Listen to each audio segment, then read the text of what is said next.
it's live. Why y'all just saying? Oh, I didn't know it was live. Well, You no, didn't say it's a little anything. bit of a delay. Yeah, there's still no. All right.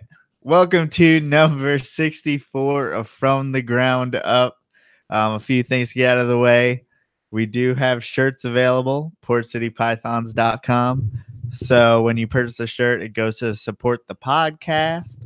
And then also we have Amazon links. If you see on our YouTube channel, in the description is going to be links to products and stuff that I like, or things that we think are useful, and all you do is follow that. And then if you buy anything from Amazon there on out, a small percentage goes back to us, and we would appreciate it. That's super awesome. That's about it. Did that really quick today. I feel today we have Evan Browder. Sup, y'all? And so we're going to be talking a little bit about Southern Carpetfest. Yes. So this weekend, give us a quick rundown of the important details. Southern Carpetfest. There has been a change of venue. It was going to be in Terrell, Texas. It is now going to be in Keller at the house of Tony and Melissa Jerome. Tony is Selective Scales. If you guys checked him out, he was a guest on here, talked about Carpondros. What else does he have? The Apodora, Jungles, Bull Snakes, bunch of cool shit. They've opened their doors for us to host this year, and we're going to have a kick-ass time fucking cooking up some fucking mud bugs, baby. For those of you that are probably from the north and don't know what mud bugs are, they're crawfish. I was about to. Crayfish, crawdads. Joe, you might need to bring your own food. This is going to be midget lobsters. Highly seafoody. Yeah, Joe's weird. I don't know what the fuck is going on over here. I don't eat seafood. Catfish isn't seafood though; it's soul food. Yes, and I'm frying up some catfish too. Well, when you fry anything, I mean, I could maybe handle it, but can I bring some French bread and make some catfish po' boys? There you go. Now we're talking. I gotta bring some smoked meat or something. We're gonna have to figure it out. Ask Austin to go to that Mexican market. Yours sounds better calling it a meat place than Mexican market. They have Michoacana. The weird foods or weird meats. Just it's like La Fiesta or some. No, Fiesta is an actual grocery store. This is it's a market. Oh, okay. I don't know. We're going crazy right now.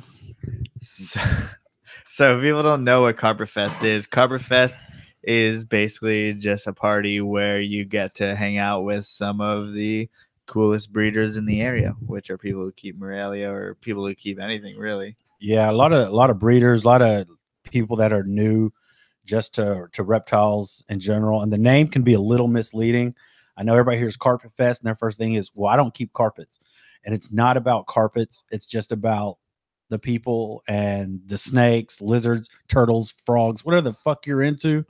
It can be anything. People are interested to hear about it, and I know it's like if you go to the reptile shows, anybody that's been to the reptile shows, you really don't get that one-on-one quality time because these guys are busy. They're trying to make a living. They're trying to sell animals.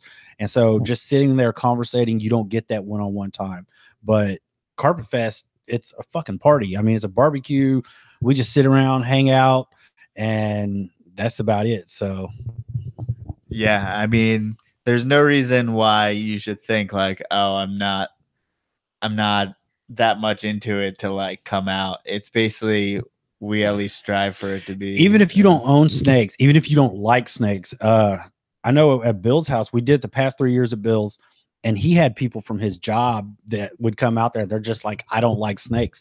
And Bill's got people holding snakes and changing their minds about them. And, that kind of shit is just great for the hobby. It's great, to bring new people and show them, hey, these snakes aren't like crazy things. There's really nothing to fear. So many people have that crazy irrational fear. They don't like snakes for no fucking reason. You never had an interaction with one. If you had, you tell that bullshit story about, I ran into a cottonmouth, me and my cousin sister, and it chased us down the street. Yeah, that shit ain't happening. Like, if anybody ever tells you they got chased by a copperhead or a cottonmouth, they're full of shit.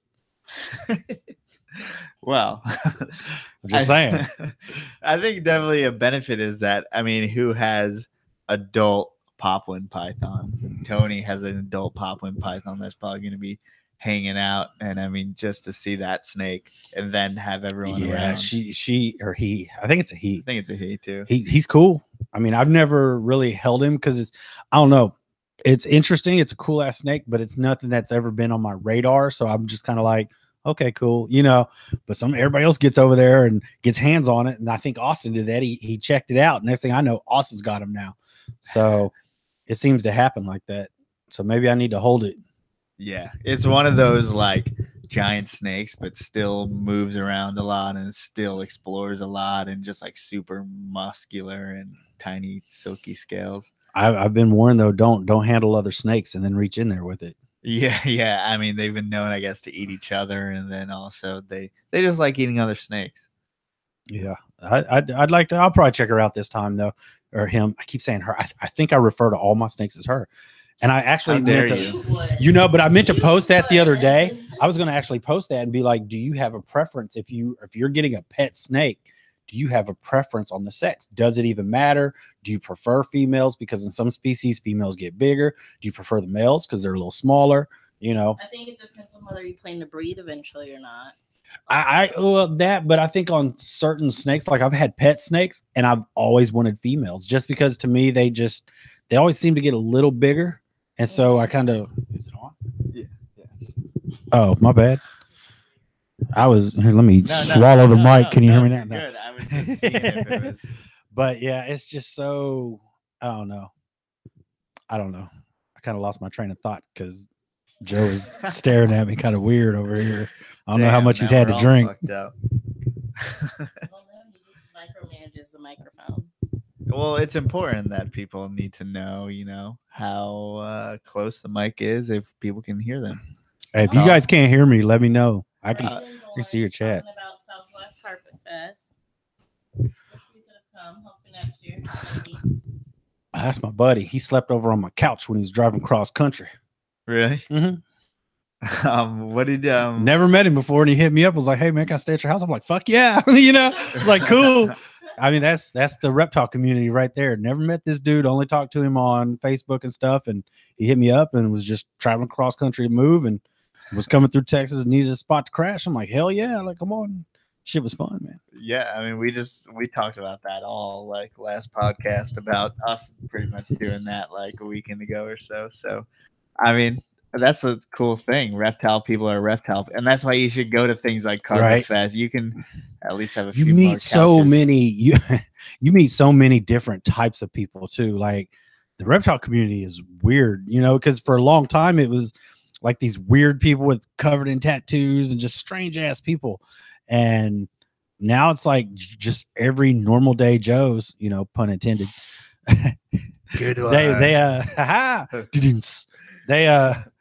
It's just everywhere. And so even when you're dealing with people, you run into all kinds of people at the reptile shows, online. It's just the spectrum of people who own reptiles is fucking nuts. Like old people, young people, crazy people. Dixie. She's mad about something. I mean, at least it gives you things like, we're just going to have so much food and beers and just hang out. Play a yard games. Austin's bringing a cornhole. That should be pretty fun. If you don't know what cornhole is, Google it.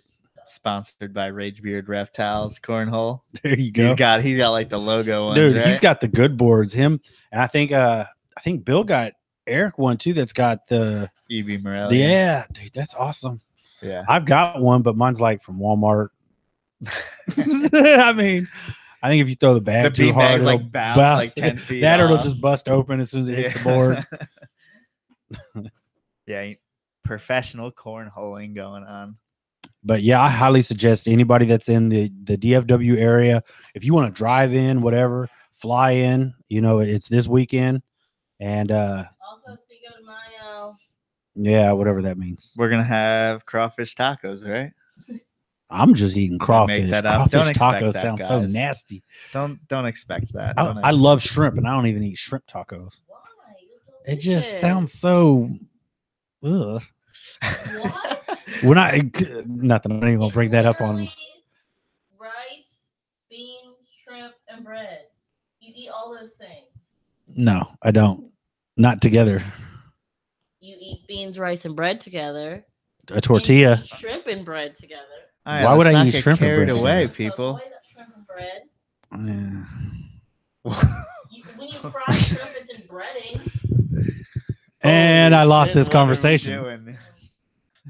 So I realized that something I thought about like the other night when I knew that maybe you would be on this podcast, and It's better not be about fucking fruit flies. We never really went through how you got into the fruit fly, but I mean the reptile hobby.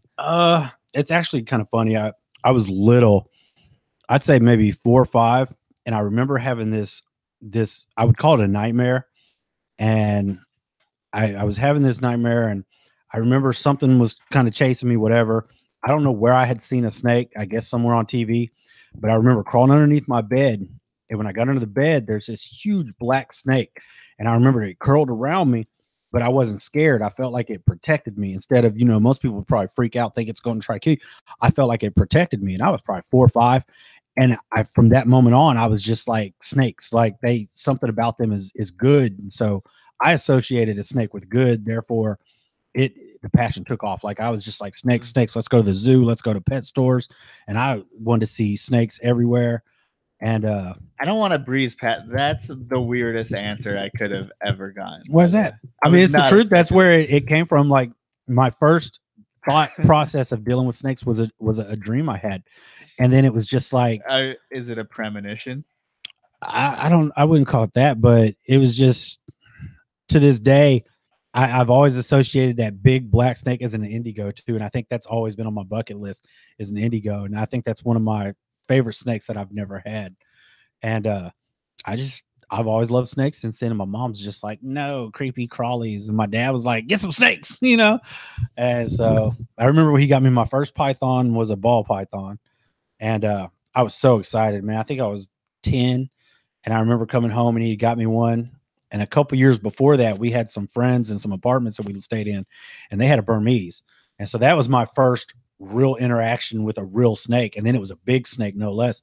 But I remember I'd go over there and knock on their door and ask to see it. And they'd pull him out and take him out in the yard and we'd hold him and stuff. And I was just in love, dude. It was the greatest thing ever. Just this big ass snake. And it really, in retrospect, like looking back at it now, that snake was probably 6 feet long, but I thought it was 30 feet long. It's just so big because I was so little. But when those snakes wrap around you and you're sleeping, they're sizing you. That's what I hear. They're hungry. They're trying to. That's science. Jesus Christ, but people. Sorry. That's right along them lines of I got chased by my cottonmouth. Hey man, you're the snake getting into premonitioner. so that's pretty wacky. And yeah, it was a crazy dream, man. But that's where it all started. And then from there on out, I was out catching snakes and lizards and turtles and doing it until I got my first one. And it took me forever. How old were you? When I was catching them? Well, no, when you first kept. When I first got my first, I would say I was 12, maybe. Like it was a little late in life. I think I was about 12 because, divorced parents. So living with mom was like, hell no. Over my dad's, I could do whatever, but I wasn't there to take care of it. So I couldn't exactly keep it over there. But with my mom, it took a long time till she was like, fine, you can keep them, but they got to stay in the garage. And, Texas, it's really hot or it's ice on the ground. And so I had them all in the garage and I kept like a lot of stuff that's native to here. I think I had a Burmese python and a king snake. Things that are like, native to here. That was the only two I had that were non-native. Everything else I had, rough green snakes, garter snakes. I had a coach whip that was a complete dick. I don't think any of them. God, that coach whip was crazy. But man, yeah, that's how it just got started. And then I think I kept all the way up until 2008, I think, is when I got my first carpet python. I think it was 2008. Got my first carpet python, and I was like, oh, these are awesome. I love these. And it was a jungle, and then I was just like that black and yellow. And I was like, man, well, I could breed these. Like I could make these on my own instead of just buying random snakes, because I always just had random snakes. And just, never thought about breeding, never cared about breeding, none of that. I just wanted pet snakes. And those carpet pythons did me in, and that's where it started. I got rid of all the random shit I had, and I just focused on carpets. And I bred carpets once. Like to date, I've only bred once, which is crazy. But I bred some mutt carpets 3 years ago, and with some help from Bill. If you know Bill Stiegel, he kind of walked me through everything, and then they dropped eggs, and I freaked out, put them in a box, and took them to Bill's house and put them in the incubator, and he just kept going checking on them, and he'd send me pictures and updates. And I remember that first picture he sent me. He texted me a picture, and there's that little nose sticking out, and I lost it, dude. I was just so happy, man. It's just such a great feeling, and I think that feeling for me to breed stuff is still there, because I see some of these guys post, "Oh, it's another clutch. Oh, it's another clutch," and that excitement doesn't seem to come through as much, because they've got hundreds. You're just like, hey, I got this cool clutch. She doesn't really do anything when I take her eggs. No, but I mean, people are excited. I don't want to say people aren't excited, but that excitement level is crazy for me, because like I said, I've only bred once, and it was like mutt carpets. And now I've really went, with my passion. I really want to work with green trees, and that's all I really have right now. And so I almost did that 2 years ago, and it didn't work out. So I was a little disappointed, but I'm still on it, and hopefully in a couple of years I'll be breeding some green trees. What happens after? I mean, that's like, and if you can spend your whole life trying to get good at breed green, that's like the one thing is like, I don't think it's now. I mean, it's so easy to talk to people. Like Ian and Bill helped me tremendously with the green trees, setting them up, doing stuff, the temps, everything. And then when they hooked up, it was like they walked me through everything, and it was easy. I mean, for the most part, I did my part. She just slugged out, but I did everything I was supposed to do with the help of them. And I mean, it's so easy to ask for help and talk to these guys that do this all the time, and they're just, once you know them, they're a text message away.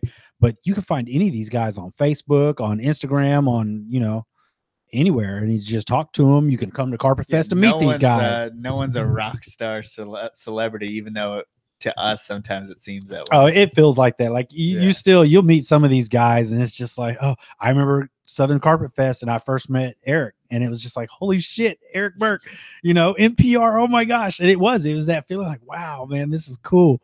And then you see him the next year, and it's like, what's up, man? You just talk to him like nothing. But Owen came that year, and I was like, oh shit, Owen McIntyre. Like I get excited. And it's so cool meeting these guys. And then people flying in. I got to meet Ian, and I was like, the dude that helped me so much is standing in my snake room. You know what I mean? I was like, this is cool as shit. And you just start meeting all these people that you really do. You view them as like rock stars, and like, man, these are the motherfuckers of motherfuckers right here. And there's people like I wish I would have met Rico. That sucks, but I got to talk to him once on Messenger and stuff, and that dude will talk. And I was very lucky to talk to him through Messenger, but I never got to meet him, and that would have been something really nice and as a memory and everything, to meet Rico. Right. But there's still other guys that do the same thing that are great to meet, and there's a couple guys out there I'd love to meet that still do chondros, and not even just chondros, just there's a lot of people that do snakes, period, that are just, it'd be fun to meet them. Yeah. Some of these guys are just crazy. When you talk to them, they're out there. They're funny. They're characters. And then you meet them in person, and they're really out there. I remember I'd only talked to Howard a few times through Facebook.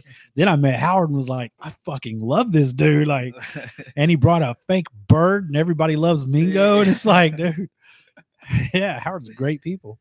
Yeah. I don't think you really have to look any further for interesting people, but it's like everyone is so, it doesn't matter who you are, like you reach an agreement because you both like snakes, like, and it's bullshit because all the stuff online and like everyone's fighting each other, which I don't see as much as I used to. I'm just not really involved, I guess. But I don't see it as much, but I think I've kind of, I'm really focused on the green trees, so I'm really active in the green tree groups, and I can be a bit of an asshole. I already, people are like, man, you're a dick, and I'm like, sorry, like I care about the animals. I don't care about your feelings. Grow some nuts. Shut up.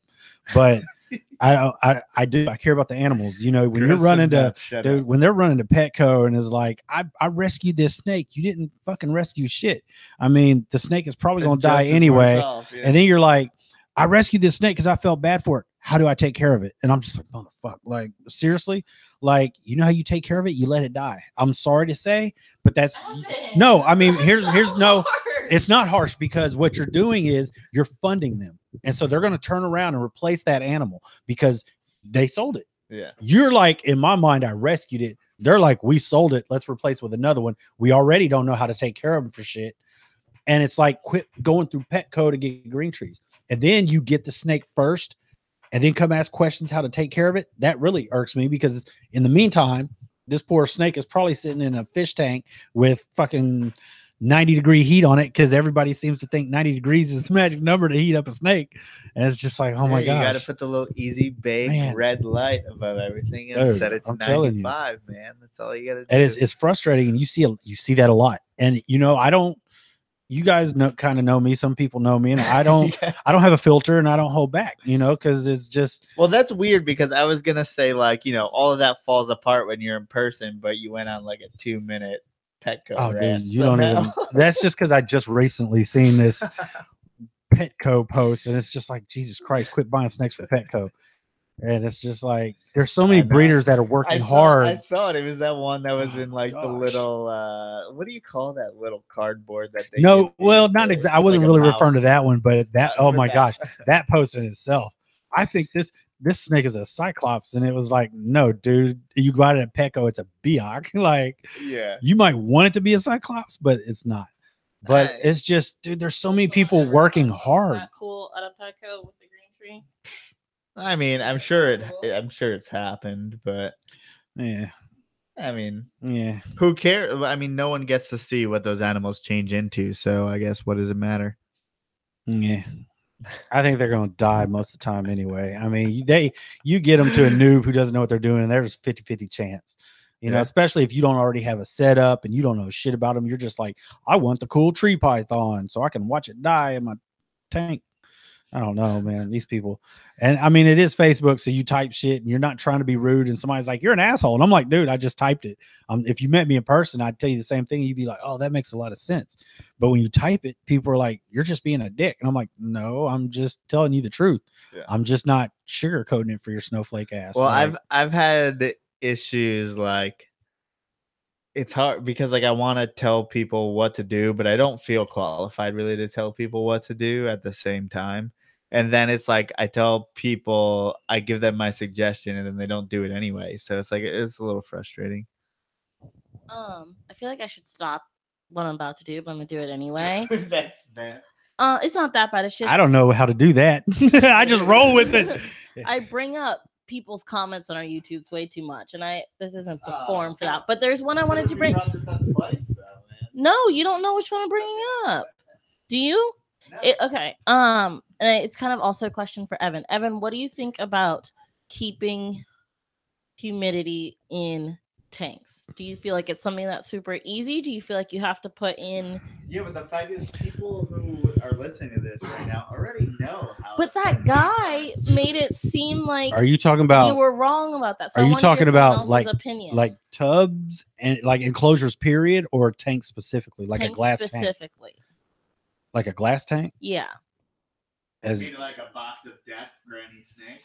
I won't say that because I have an EXO. See, I don't want your opinion. I have an EXO, which is glass, and I keep a green tree in there. I have a silicone. It's got a glass top, silicone radiant heat panel on there, and it keeps heat. As far as humidity goes, I think people overthink humidity with a lot of snakes. I think they're like, oh, my humidity needs to be 85%, 90%. And I see people post this. I don't know what that shit means because I don't measure my humidity. I change my water on my snakes to fresh water every 3 to 4 days. They get clean water. The old water that's in there, I dump it in the cage. Okay. That's it. And then in 3 or 4 days, I repeat. Okay. So I don't measure it. Sort of I don't. misting. It dries out. I rarely miss. I only missed if I see somebody's in shed and I may hit him 2 or 3 times. That's it. Most of the time, like as far as I think hydration is more important than humidity. So like when I thaw out my rodents, I put them in a bucket. I put the rodents directly in water. I don't do that room temperature thaw them out or put them in a bag and then put them in a bucket of water. I thaw them out in water and then I feed them sopping fucking wet rodents, You and brought the cheese in here. they good, and they eat that, and then you're eating and getting hydration at the same time. I really feel like a lot of people overthink humidity, I mean, when they're outside in the wild, that shit is constantly changing. They don't stay at these temps that we keep them at. I mean, it fluctuates, it moves up and down. You know, it rains a lot, then it doesn't rain. You know, it just, I think we overthink it. And I go the simple way that I've seen a lot of these guys do. And I just clean my water, dump my water. I see people, I spray my snake 2 times a day and it's having stuck shed problems. That's probably a temp issue. And I had a green tree, Negan, that was having a lot of shed issues. The time I got him, he shed probably 4 times, and every shed were stuck sheds. And somebody said, set him up in a bio setup. So I stuck him in that exo. It's got, you know, a filter system with the live plants and all that stuff in there. And I just did everything I normally do. Set my temps the same, put his water bowl in the perch holder, and then he had a big water bowl at the bottom. Same exact thing, except it was a bio setup. For some reason, he shed there and he started having full sheds. And I was like, what the hell? So I just left him in there. But all the other ones, same room, same basic setups, were all shedding fine, but he wasn't. And I don't know what it was about him, but I set him up the way I was told and it worked. Cool. You know, so whatever. I don't know. Well, it's good to hear someone's opinion different than his. And that's also with chondros. Like I think there's a lot of people that don't keep ball pythons as humid as they need to. I think they still have that stick it under a spotlight at 90-degree heat and keep it dry, because in your mind, it's an African python. When you say Africa, you think hot and dry. And that's not. These snakes stay in burrows, which is cooler and humid. You know what I mean? So I think people don't think sometimes. Can I give backstory? Well, the thing is, I don't even remember what video it is, but Joe feels like in the tanks, you're having to put in more effort to keep the humidity at the same level a tub would be. I think that depends on the lid. And yes, he said that too. One guy commented, was like, what are you talking about? If it's a screen lid, you're going to lose heat and humidity, period. If it's a glass, that moisture collects on the glass and it kind of stays in there. So I think it depends on your ventilation and it depends on that lid. If there's a screen lid or something, it's just you're going to lose everything. Yeah. I mean, they were specifically asking about a fish tank for a ball python. I just don't want to talk about this because I feel like that's such a low level thing that everyone knows at this point. But okay. But Evan disagrees with you that it's not that hard to do that. You told people it's like swimming upstream. So there is other opinions than yours. It's not everyone's agreeing with you. No, I feel kind of awkward in this marital spat right now. Well, you're saying everyone feels the same way, and they don't. And I just wanted to hear someone else's opinion about it. Okay. Well, I don't know about the top thing, but I'm sure it would be better if it had a glass top. And I've seen that with take my frogs, for example. The frogs have to be pretty humid. And I can't keep a screen top on there because it's just all the humidity is going to disappear. And they're in glass tanks. And so with the plants, all that has to have a certain amount of humidity, light, all this. So at first, my first thought is I had built this tank, had everything in there except for the frogs, but I had all my plants in there and I didn't have a top for it yet. So I just took saran wrap and went across the top, and saran wrap the top, and you see all the humidity collecting on top of that lid and it's dripping down in there. It's all on the sides of the glass. I don't know. I think people just, again, I think they overthink humidity. I think it's more about hydration than humidity. I mean, humidity helps with shedding, I feel like, and maybe a few other factors like breeding, but overall, I think it's just about hydration. Keep them not thirsty. I don't know what I was trying to say there, but not thirsty works. The opposite of thirsty. Yeah, I don't know. They were just asking a very general question, and I just think it's silly. No, I disagree. You're obviously getting peeved about this, so we won't talk about it anymore. Clearly. You want some cheese? Yeah. Yes, I'm eating cheese. I love cheese. You're getting so mad about it. No, I'm not. I just don't want to talk about something fucking elementary as fuck. That's it. It's not elementary. We're talking about it. We've gone back and forth 4 times, so it's obviously not. Look, I agree Elementary. completely with mutant geckos. They said, "What's the topic? Humidity. Hook up a mister on a timer and never think about it again. No screen top." Yeah. I mean, that's just. But you just said you don't do it. So you, but you Well, I don't do screen tops period on anything, just because you would it lets lose. it out. It's not even just the humidity; you lose your heat too. You know, so what's the point? So And you have then to do both. you If got- you're doing a screen top, and then you have animals to have a mister. animals go to the bathroom. Then you're dealing with gnats and bullshit getting in there and that kind of shit. No, I pass. You So know, you'll do a glass top. No glass mister. tops.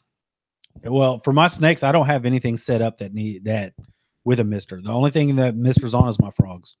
Gotcha. Now, as far as your frogs go, what are you doing on the frog front? I've got a 75-gallon. You can check it out on my Instagram, you know, at Carpet Cartel, Carpet Cartel on Facebook. It's a 75-gallon vivarium that I built. I didn't build the tank, you know, it was just a 75-gallon fish tank, and I turned it into a natural frog jungle home. I don't know how else to explain it. You know, it's got a little waterfall feature in there, a bunch of plants, bromeliads and stuff, and I keep 3 Azurus darts, which are the blue and black dart frogs, in there. I've got a 55-gallon grow out tank. That was my first. It was my first go at building my own tank, and it was I learned so much of what not to do, and but it was all right for my first go round. But I've got, I think, 3 or 4 Azurus in there. I don't even know anymore. I think 3.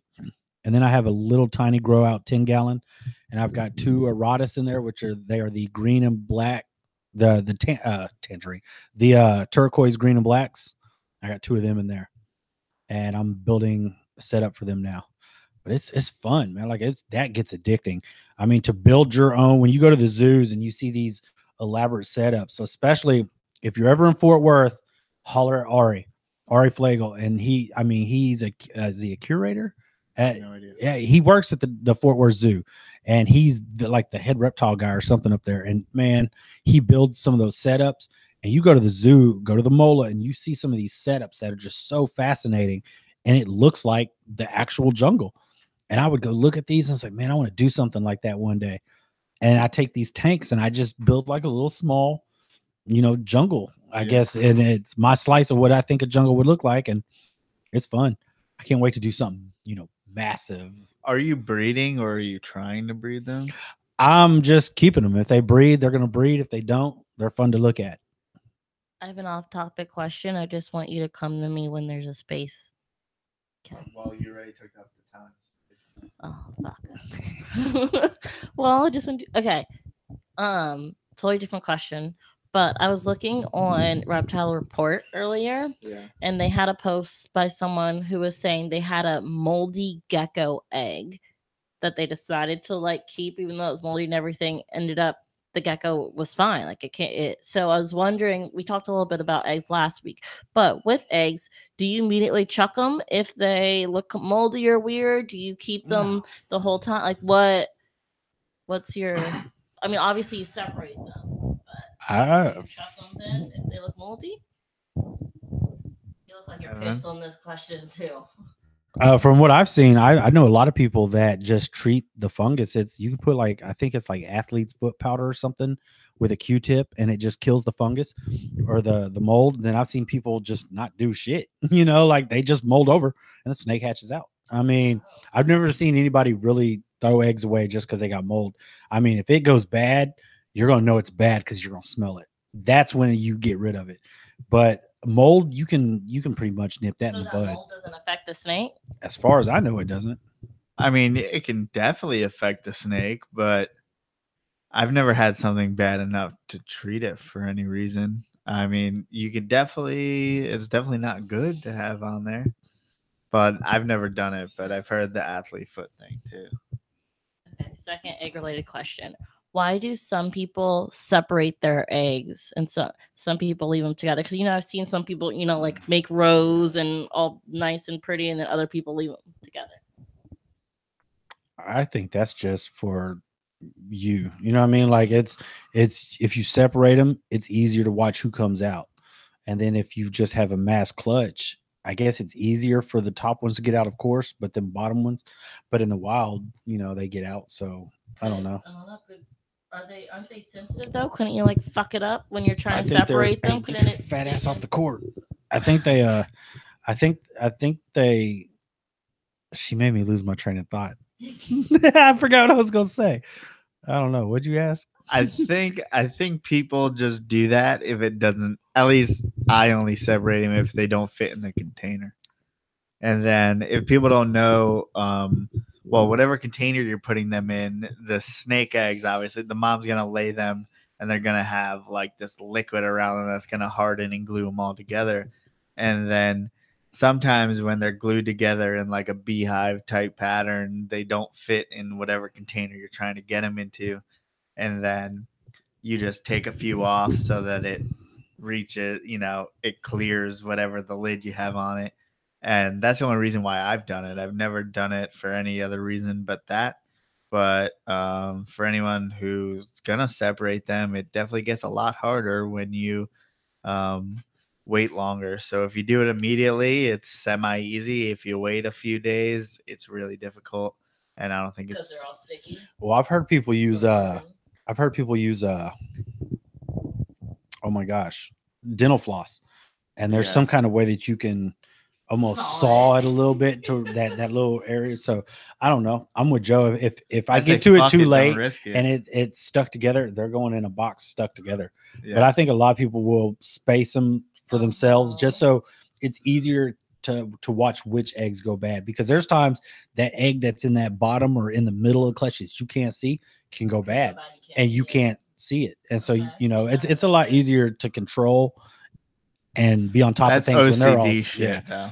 But you Sometimes don't want them all to go bad. It's preventative. Yeah, I understand. Yeah, you just want to check that.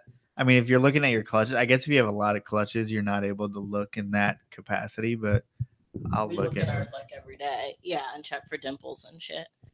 Kevin said he thought it was about where the embryos lay in the egg. meaning to whether it's going to mold or not, or whether they I know you don't want together. to turn snake eggs upside down because you'll drown an embryo. Basically whichever direction they are, that's how you move them. And I know a lot of people heard of people even in the beginning where it can roll around and they've just put it up and it's been totally I mean, fine. it would make sense though that sometimes I guess a mom could crawl across an egg and knock it off the rest of the clutch and it's gonna roll. So I mean, I don't know whether or not that egg actually hatches. I couldn't tell you that, but I mean, you can, if you're really worried about it, you can candle them before. I don't know. I've only hatched snakes once, so I'm probably not the best person to talk to about snake eggs. Yeah, I mean, I just breed corn snakes, so nothing. Apparently, really I just goes breed wrong. rats and fruit flies. Mostly fruit flies. Shit, mostly rats right about now. So how is that? Why'd you decide to start that? Okay. Yeah, for real. Just a little hobby, because I realize most of these people order from, they're always out of shit that we need. Small rats. And small, medium rats especially, sometimes large. Yeah. And all my snakes pretty much eat. I have 2 snakes, maybe 3 that would be on rats. Everything else is all my chondros are on mice. And I've tried to breed rats before, but I had a bunch of carpets and other stuff that ate rats. And so as they're breeding, I'm pulling stuff and feeding off stuff. That didn't work out so well. This time my wife was like, well, look, as long as you have nothing that really eats rats, you should breed rats this time and try it. So we did. We went out and got a couple racks and bought like 40 something rats. And within a matter of a month and a half, that has now doubled. And I mean, we're like fast. I think it's like every 6 weeks. And so we're just letting them do their thing. And everybody's already, hey, can I get some rats? I'm like, I'm not touching them for like 6 months. I'm going to let them do their thing. We're already talking about getting more racks and just let them do their thing. And then at 6 months, I can start pulling stuff, freezing stuff, selling stuff, whatever. How do you make sure that you're getting the right bloodlines and you're not interbreeding and stuff? Like where do you get your founder males and females? Well, they all came from one person, but snoring. I don't know if it. To me, does it fucking matter? Like their food, I get it if you're breeding for certain looks and things like that. I'm breeding for food. he could come out with 2 tails and one leg. I'll feed it off to something, like I honestly don't give a shit. And I mean, I don't want it to come out all fucked up because people are like, oh, he breeds some fucked up rats.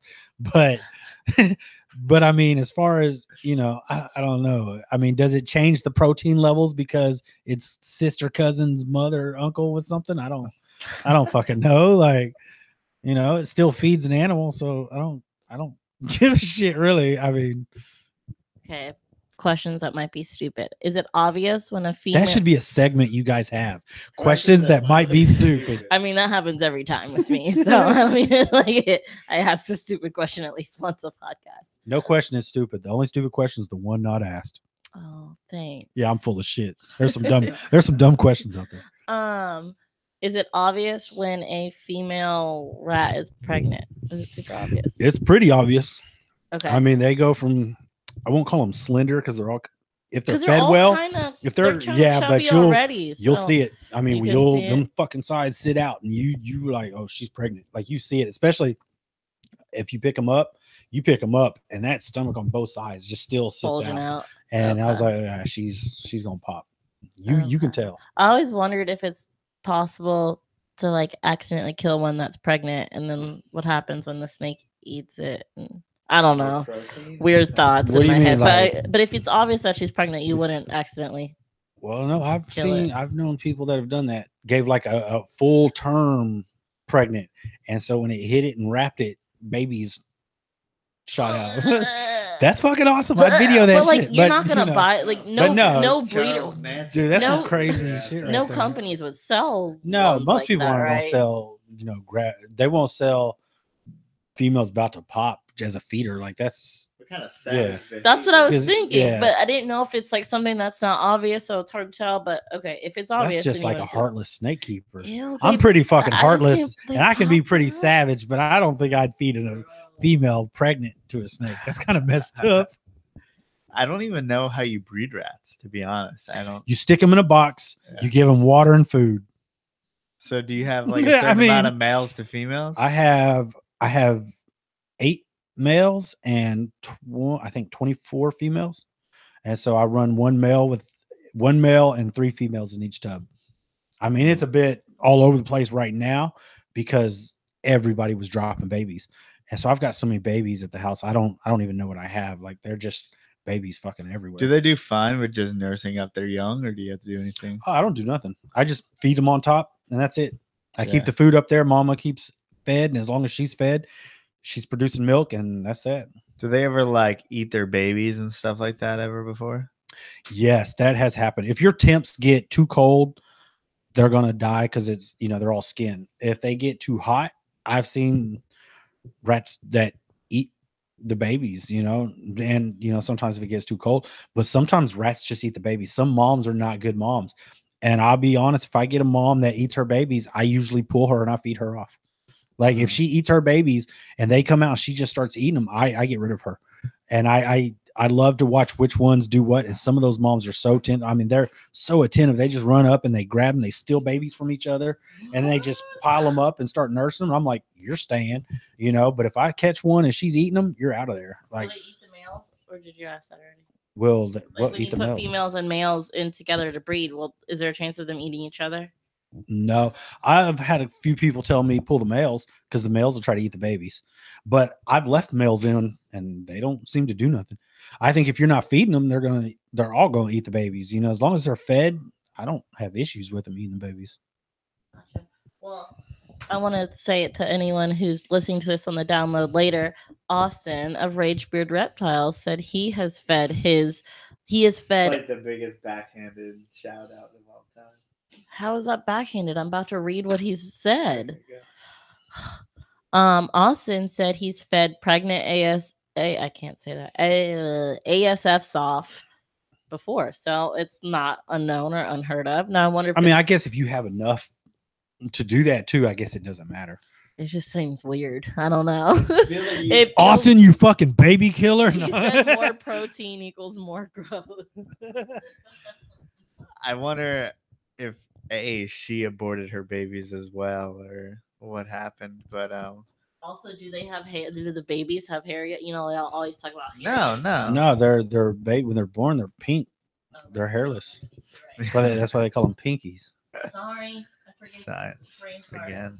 Oh no, we have hair in our mouths. More with stupid questions come later. No, I'm just kidding. When do they have heart? Oh God, stop. When do they have? Are they babies as embryos? Are they real babies yet?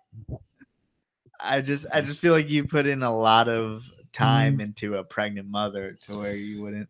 Yeah, and I like I see also said as pseudo aggressive males. I like that too because I've seen some males that will just beat the shit out of a female. I mean, and it doesn't make so I feed off both. Bad moms get fed off. Yep. And aggressive males. Yep, I agree with that 100%. Because the calmer they are, they just make better parents and they're easy to work with. I don't want to reach in there and have something try to attack me. And I've heard a lot about African soft furs. I heard they like to fucking bite. Yeah. And I don't like being bit by anything. So I think that's probably why I've been kind of but I actually have some mice that I've been trying to breed. I got them the same time I got the rats, and the mice aren't doing shit. I've heard so right now they're right now they're just looking like I need to feed them to something because my chondros are hungry. Another dumb question: what's the difference between a mice and a rat? One's a mouse, one's a rat. A mouse and a rat. What's the difference between a garter snake and a what's the difference between a Chihuahua and a pit bull? They're different breeds of dog, but one has short little ears, one is pudgy. Like there's differences. So what's there's a difference in mice and rats. They all look the same. One's big, one's little. So mice aren't just baby rats. I mean, there's different. No, mice are mice. Definitely thought mice were baby rats. Now there's different types of mice and there's different types of rats. But so even within yeah, like an African soft fur is about the size of a mouse, but it's a rat. I think, right? I mean, they're called African soft fur rats, but it's a rat. It's in the rat family. I'm not sure how that works, to be honest. I'd be stupid. I don't give a fuck. It's all feeders. The way I look at it, it's all bred to be fed to something. Is there a pinky mouse and a pinky rat? Yeah. So pinky is just size distinction. That's not like African soft. Well, pinkies are what they are when they come out because they're called pinkies because they're pink. There's no hair. Right. So that's just, no matter what a rodent is. That's just a name for a baby, no matter what rodent is, they have pinks. And then they go fuzzies, you know, when they just start to get that hair, it's like peach fuzz. And then you've got. And that's for all rodents? Yeah. Oh, and you go rabbits. Rabbits do the same thing. Are all of them. Pinkies? They're babies? Because they're pink. Are there breeds of. Okay, never mind. I'm glad we really cleared this up on the whole mouse rat situation. But we didn't. I still don't know what's really different. That is correct, too. He says they're different. Rats, I don't know what rats have more hair, and it's a lot more coarse. That's what I was. Okay, I guess I've never pet them, so I don't know the feeling difference. Oh, the babies are really soft. Like even when they get their hair in, like you guys should come over because I have some pups and you touch them and they're just it feels like a rat. You'd be surprised. My wife was like, I'm not fucking with no rat. She'll get out there and hold them and play with them. And rats get such a bad rap. I know I use them as feeders, but there's always that one rat that's like, that's my buddy right there. They're highly intelligent. They're very clean. Don't let that New York City down in the fucking gutters. Don't let that shit fool you. Rats are clean. They hate being dirty. Yeah, it always is. And they're that's what you think, this dirty sewer animal. Dude, and they eat like trash and shit. Yeah, no, you come over and check out my rats. They're clean. I've got Dumbo rats. Some of them are Dumbos, so their ears, they're not set on top. They're more to the side and they're a little bit bigger. And so that's why they're called Dumbos. They got these big round ears that are on the side of their head, and they're just so hold me, play with me. And I've seen videos. Look at YouTube videos, and there's a girl that has them, and the fucking rat plays hide and seek with her, like runs around and plays. Oh, they're very social animals, and they're very they can be friendly, they can be assholes too. But check them out. They're smart. I don't believe it. You can train them. A rat cannot fucking play hide and go seek. Check it out. Check it out. If a dog can't, then a rat can. Rats are smarter than dogs. No fucking way. Yes. Think about it. Think about it. Rats are smarter than dogs. I thought you were gonna say something to prove your point, but you just said think about it. I mean, I can only lead you to water. Shit. I'm not going to do all the work for you. Google that shit. It's my answer to everything today. Google that shit. No, rats are smarter than dogs. I'm Think telling about it. Just Just think about think about it. Exactly. All right, I'll tell you what. Take some food and like make a little house maze. Make a little shit. Make a little maze and see how fast it takes her. Do it with a rat. See what happens. Dixie will eat that fucking rat. She So probably who's would. smarter than? But you don't put them together. She's just gonna like bulldoze everything and knock it down. That's not pretty smart. No, it's rats efficient. are problem solving. It's efficient. Rats will go dee dee dee dee dee. All trying to get to. She'll just be like, "Fuck that." Just because you go the fastest way doesn't make you the smartest. It's efficient. It's the most efficient, which is smart. It depends on the situation. Oh man, depends on the situation. All right. Anyway, what are we talking about? She just snorted. Fuck. Talking about rats. What are we doing? So now we've established that rats are the smartest behind humans in the animal kingdom, if you think about it. Dixie, you have to move your ass off this cord, man. So what do you plan to do once you get to a point where you have package them enough, freeze them, sell them? Well, yeah, I just want to. That's it. Package them, freeze them, sell them. But I mean, how big are you trying to get? I mean, I'm not trying to take over Rodent Pro or nothing, you know, but I would like to be able to supply friends and stuff that are like, hey man, I can't get this, I can't get that. And then have my prices probably be a little better than, you know, some of these big names out there to where people come to me. I'm not trying to steal anybody's thunder and take over their, you know, that's not, I really want to do it to where I make enough money that I can fund my green trees, you know, buy food for them. If my mice aren't breeding, buy caging for them, that kind of stuff, you know. It's just another thing to take care of, you know, plus my food bill will be pretty cheap. Yeah. I mean, I breed my own. No, what sucks is that you're breeding rats and then you don't feed rats to green trees, right? Yeah, but you know, whatever. As long as I can help out a buddy, because I've got buddies that have retics and berms and all these other, you know, colubrids and anything that eats rats. I mean, so yeah, if I can help them out and they're not having to spend that $30-$40 on shipping, or they're not having to drive out to wherever and pick it up, and I'm right here and I hang out with all these people. Hell yeah, here. Well, I don't know anyone who's like, oh darn, I can't sell any of these rats. I really don't either. You know, you don't hear that. Oh man, I've got more rats than I can sell. I've never heard anybody with that problem. I can show you 10,000 pastel ball pythons, but I can't show you anyone who's got fucking excess rats hanging around. True story. Yeah, and I mean, they sell. Maybe that's an efficient way to fund your collection for anyone. Maybe. Think about it. You wanted to start a rat, you know, doing rats and stuff to fund our stuff. But I'll tell you right now, I've kept rats in the house in the rack. No, as long as you stay on top of rats, they're not that bad. Mice, fuck that. Don't keep mice in the house. Oh my God. African soft furs don't smell at all.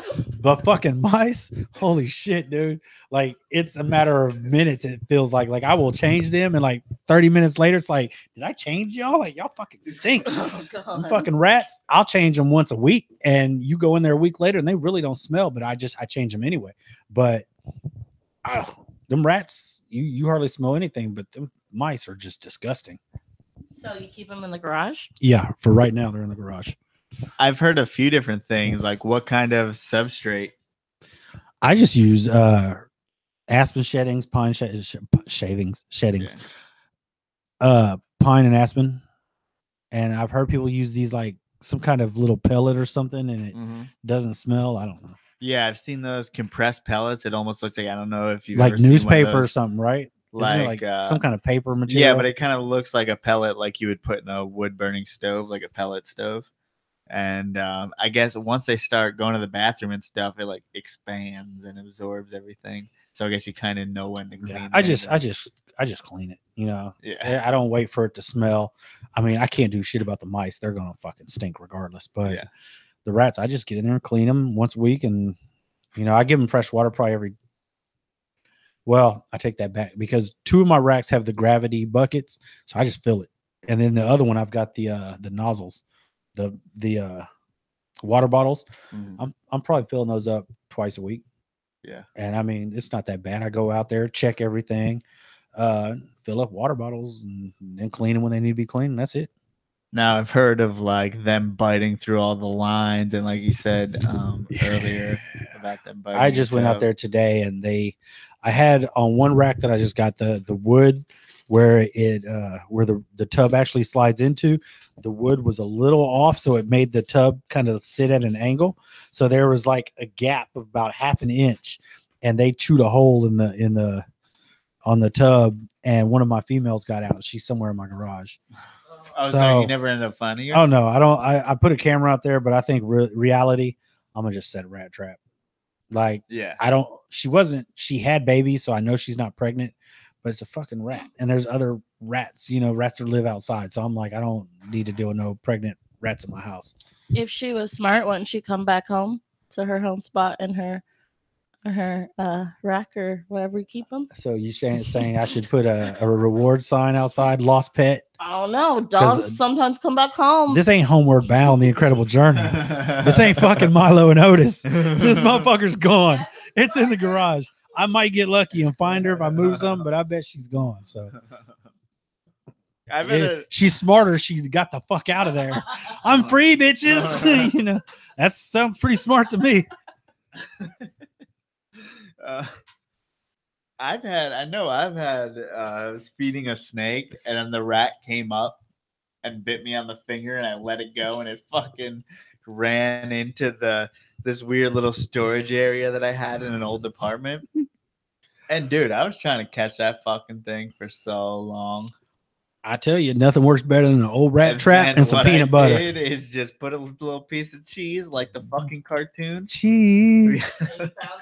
Little piece of cheese just like this one that I'm eating currently. Yep. Put that shit in a fucking trap, and boom, within like 10 minutes, because that little dumb domestic, he doesn't know how to survive out there. He's like, free dinner, man. In a second. Think about it. A rat trap and some peanut butter works every time. Cheese, they're smart. They can pull that cheese off there and snap that. There's people know that they'll pop a trap. I mean, they do. They know how to do it. Domestic mouse. But I'll put peanut butter on there. Some shit they can't, just grab it. Yeah, that peanut butter is gonna stick, and so they're like, motherfucker, and they try to get it out of there. Think about it. You hear that pop, and you run out there and be like, yes, gotcha, bitch. I was like, you're in a debate where they're like, do you still feed it off, or like, is this a little? I wouldn't. Rat? I wouldn't. If it gets loose, you don't know where it went. You don't know what it got into. Maybe the people before us that lived there might have put, rat poison in the shit in the attic or something. It could have went up there, came back down. No, if it's out, it's dead when I find it, and then I'm gonna get rid of it. It doesn't get fed to nothing. Agreed. I mean, there's some crazy people out there that will feed shit to their animals. I've seen posts where somebody fed a Burmese python. They had like a dead squirrel or some shit. I'm like, are you fucking kidding me? Like, that's a good idea, man. No, not even a little bit. Yeah, too often you see, especially with around here we have a lot of anoles and stuff, and it could be easy. That's that's a little different. I mean, well, if your snake isn't eating, because your lizards aren't going to go get into rat poison. You know what I mean? Like that people don't specifically poison lizards. That's kind of you might have to deal with parasites, but you can freeze them and that usually kills shit. You know what I mean? So that's a whole different situation. With a rat, it can get into some shit. You don't know if it's eating paint, chewing on decon. You don't know what that rat's getting into, and then it's coming through and you feed it to one of your animals and your animal starts freaking out and dies. No, I'm good. Just don't even take no. Once it's out, it's dead. Yeah. And rat, so you are using pine substrate. How often do you need you said like once a week? Yeah, because I don't have so many that they don't really soil it that bad. So I do once a week. Mm-hmm. If it gets bad, then I get in there and I just change it. Sometimes it'll be twice a week, but no more than that. Yeah. How many? That hit me right. That hit me like right in the eye. I was like, damn, okay. Can you open up that one? But are you keeping them in like wooden racks that you built or someone else built? One that I built and two that I bought. Mm-hmm. And then we were talking about obviously how do you get tubs that they don't bite through, or is that a Well, I was looking, and I seen what some people are doing is the same. It's called hardware cloth, which is that metal mesh that's on top. I've seen them where they cut it and they kind of round the top of it around that top, and then it goes down into the tub on the inside, and that way they can climb on it, but they can't chew through that mesh. And I was like, I should have done that. so it just basically separates. It's almost like a little ramp that just goes through the front of it. It hooks onto the top lid and just goes like that, and it just that way they just can't chew that front part. That makes so much sense. I should have done it. Do they chew through that metal? Motherfucker, have to have some Seems like they could, couldn't they? I mean, Rats don't I've give a never fuck. seen a rat chew through the metal. Yeah. Not saying they can't. I'm just saying I haven't seen it. Yeah. They got some big ass teeth. Well, I know people get like those brass rings and stuff that for the feeding cables and stuff like that. So they can't. I guess I if mean, you have a they chew plastic through a lot one, of they'll shit. chew through it. Fucking rats are crazy. Yeah. So when do you think you'll start selling rats? I'm guessing I said 6 months, but it's probably not even gonna take 6 months. I mean, they doubled. I had them, which to me obviously means they probably came in.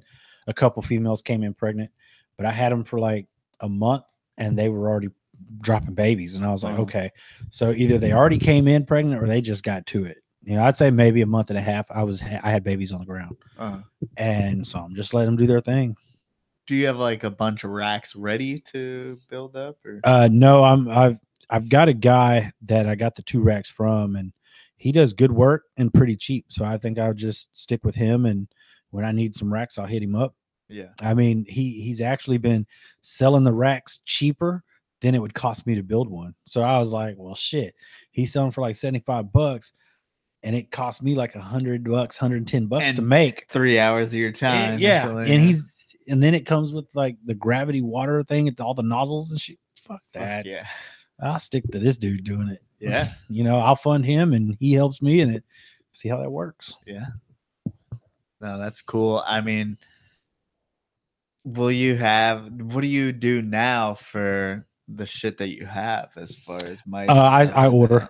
I have to order, you know, feeders, but mice, you know, I got mice. They're just not doing shit. And the longer they don't do shit, the more they start looking like, I'm gonna fucking feed you to something. Like, do you know babies. Like what are the requirements and why are they hard to breed in rats? I don't know. I think it's just temps. I think I was hearing, I think the temps are like 74, 75-ish that they need to stay at.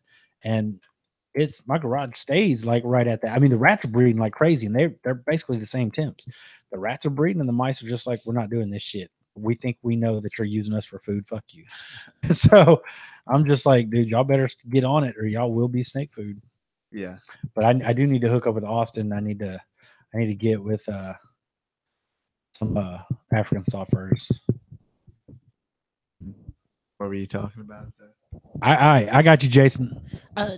Jason, I'll message you after this. He needs the hookup with his rack builder. Like I said, okay. I had a totally different subject, so I don't have to bring it up right now. But there was an article posted in the New York Times recently that was called "The Python in the Pet Store. It may have been snatched in the wild."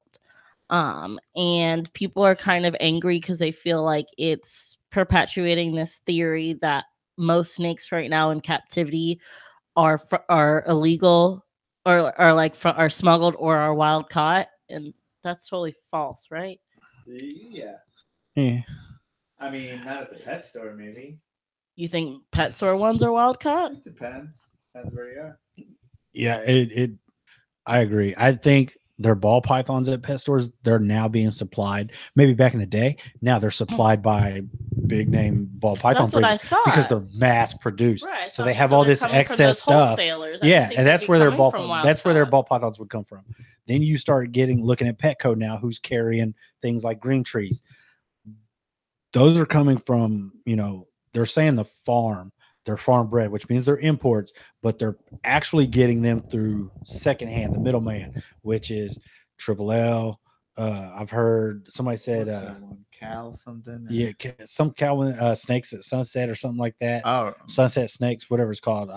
Don't quote me on that because I'm not sure. I think there's 2 different companies, but they're getting these animals that are coming from the farm, whether or not they're actually farm bred or they're actually going out there and picking them. Is because they're not supposed to be doing that, but come on, we know what's up. Those dudes are we know when you have an adult import and you're like, it was farm bred. Well, at least they may have gotten eggs in the wild and then hatched them out. Yes, that what they call that. They call that captive hatched. Yeah, farm hatched, whatever. So in part of the article, it said that the conservationists, whoever these conservationists they contacted are, say it is highly unlikely that the number of reptiles actually exported could be produced from legal facilities breeding them in captivity. And I agree with that. Like, I think there's a lot of wild caught, poached, basically, animals that come in.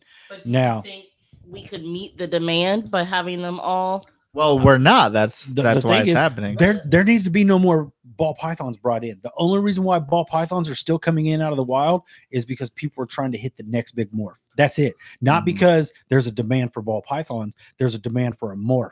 And so you might get lucky and this one might have a gene. So they're still bringing in ball pythons. That's fucking retarded.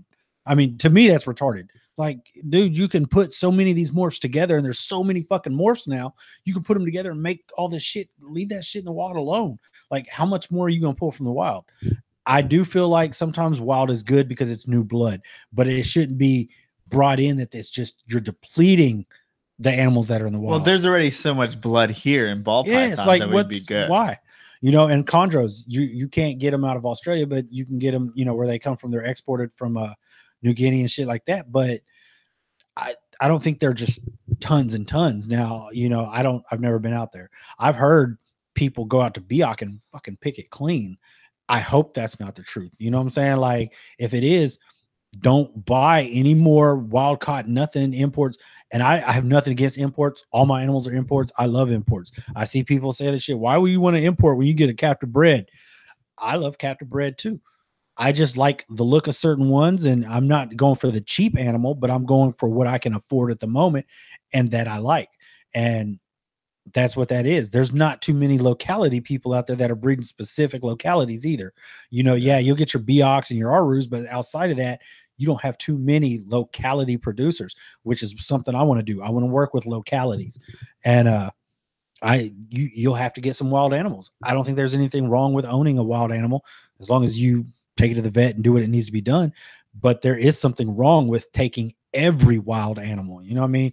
It's okay to have a few, but goddamn, when is enough enough? Once we don't need any more, why are you still doing it?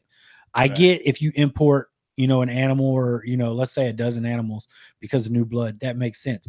When you're importing them by the cratefuls just to sell them to Petco and sell them at $200-300 a piece, you're just raping the natural world. Like, it's stupid. But that's why we need more people breeding these types of things. We need more people breeding white-lipped python. We need more people breeding things like Sumatran short tails and stuff that's every single year is exploited like crazy as far as wild caught coming in as imports. And people love those snakes, but they never see them through.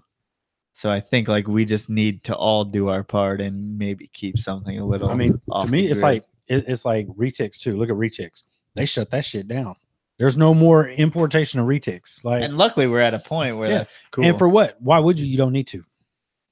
Everybody has them. Everybody's able to breed them now. So some guys are mass producing them, and just that's to me when you mass produce like that, you're just producing. It's about the dollar. You're just producing just to produce. Have a plan. And I seen, Ryan at Ivory Connection, he produced what he wanted to produce. And then he was like, I'm not producing anymore this year because for what? He had animals he could have went ahead and bred, but for what?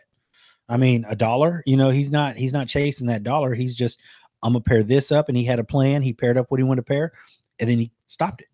And that to me is great. You're not mass producing shit. Plus it's healthier for your animals when they're not all breeding every year just to be fucking baby makers. Yeah, we know what goes on as far as people really push their females to produce year after year, and then all they do is replace them in 5 years or something. So it's easy to say just recycle through everything, but I think if you're really going to actually see your animals through and your females through, like, you can't run them that fast and year after year. And I also feel like it's you're going to get what you pay for. You know, I don't think I've ever paid under $300 for any of my chondros. You know what I mean? Like, but at the same time, you get these people that are like, I've seen posts where they're like, I'm looking for a chondro, the cheapest I can get it.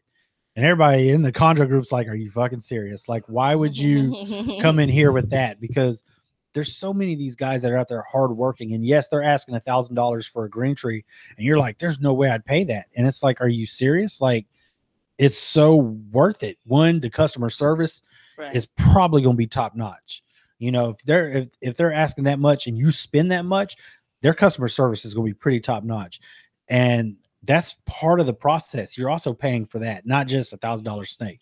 If I buy $1,000 snake, I hope you want to talk to me. You know what I'm saying? I hope you call me and contact me, send me pictures when it changes colors, send me, you know, ask me questions about setup, stuff like that. I can't wait, honestly, to spend $1,500 on my first chondro, because that to me is like, I've really invested time and energy to get to that point, and then I'm getting a special fucking animal. You know, it's not a run-of-the-mill snake that I'm spending $1,500 for. Right. It's something that was special enough that it required me to spend $1,500 on an animal. You know, I've people that don't know snakes have asked me about, you know, how much do they cost? How much do they run? I'm like, it depends. You can get a snake for $50, or you can get a snake for $50,000. Snake for $20. And then it's like, they're like, if people spend $50,000 on a snake, I'm like, certain snakes, yeah. And I say there's chondros I look at that I want, and you see a price tag, it's $5,000, like nothing, $5,000, $5K. My wife is like, $5K. She's like, that shit better cook and clean. You know what I mean? But it's just like, that's nothing anymore. Like $5K is, you're getting a quality animal and with great customer service usually. Do you want to say? Okay. Would you pay less if you knew it was imported? Depends. I think it depends, because if it's a canary yellow, yeah, let's say like you got a guy that's producing captive bred Arus, and then you've got a guy that's got farm raised imported Arus. Usually the captive bred are going to be a little more. You know, you're looking at $700-800 on those. The farm bred, you're looking at $400-500. Then when they're adults, as long as they've, you know, one, if it's let's say it's an adult female that you're looking for, you know, and then she's been established long-term captive for a long time, she's had vet checkups, all that money, somebody took care of that animal. Why wouldn't you pay for it? You know what I mean? But someone took care of it in wherever it came from. No, not exactly. Depends, because if it's imported, it's right out. Some of them snakes come in looking rough, and they're small, and they're cheap. And then people buy that, and then it's up to us to turn them into, you know, quality animals. Yeah. It was interesting because I know I keep bringing up this article, but I just found it really interesting. They brought up someone named Adri Tasma, who's an owner of a reptile farm near Jakarta.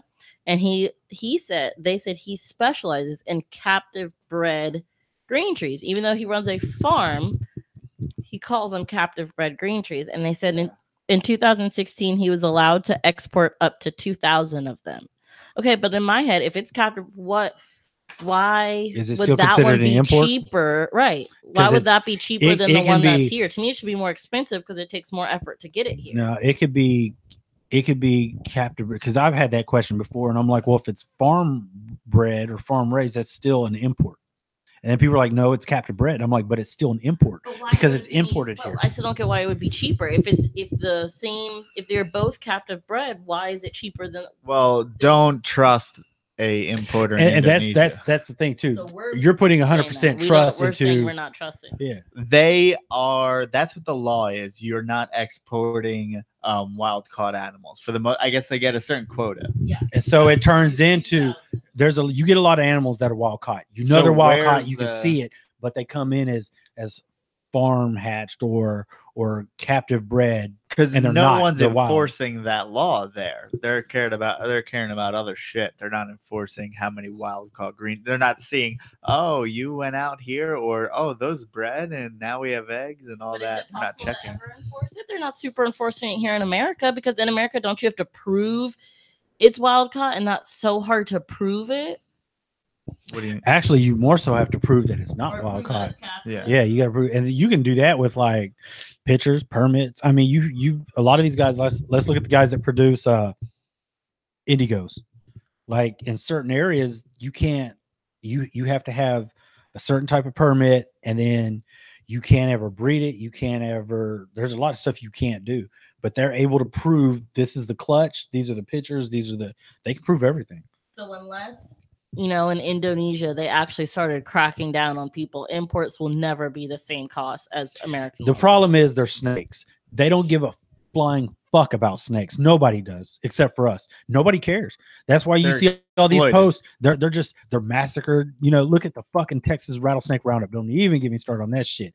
But people chop these fucking heads off.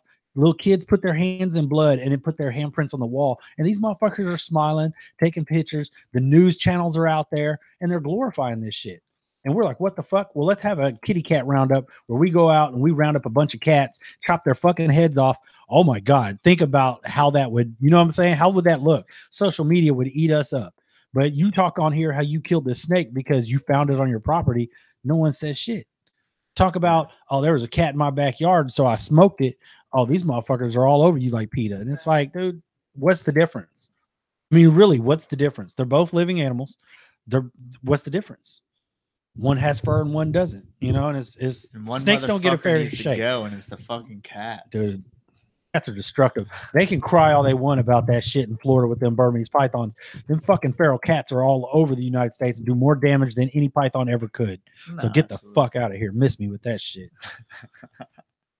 But I think a big thing is also, even if they Fucking are cats. captive bred, the farm's not usually going through all the effort to get them on to mice or whatever they got to do.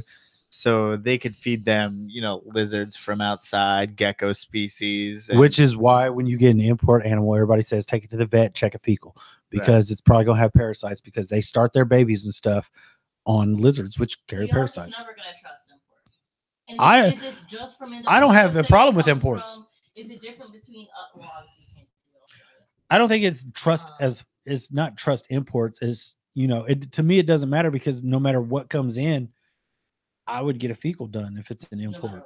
Because you don't trust. If I got a snake, it's not trusting them. It's just the fact that I know what they There's probably too many feed this hands animal on it before you get to it. And also. it's more along the lines of it's probably fed and it's probably got internal parasites. So it's fed lizards. So it makes sense to go get fecals done to make sure there's going to be parasites. Get rid of them. That's it. It's not a matter of trusting when you have no reason to trust. I don't really give a shit. There's so many people knock imports. I don't knock.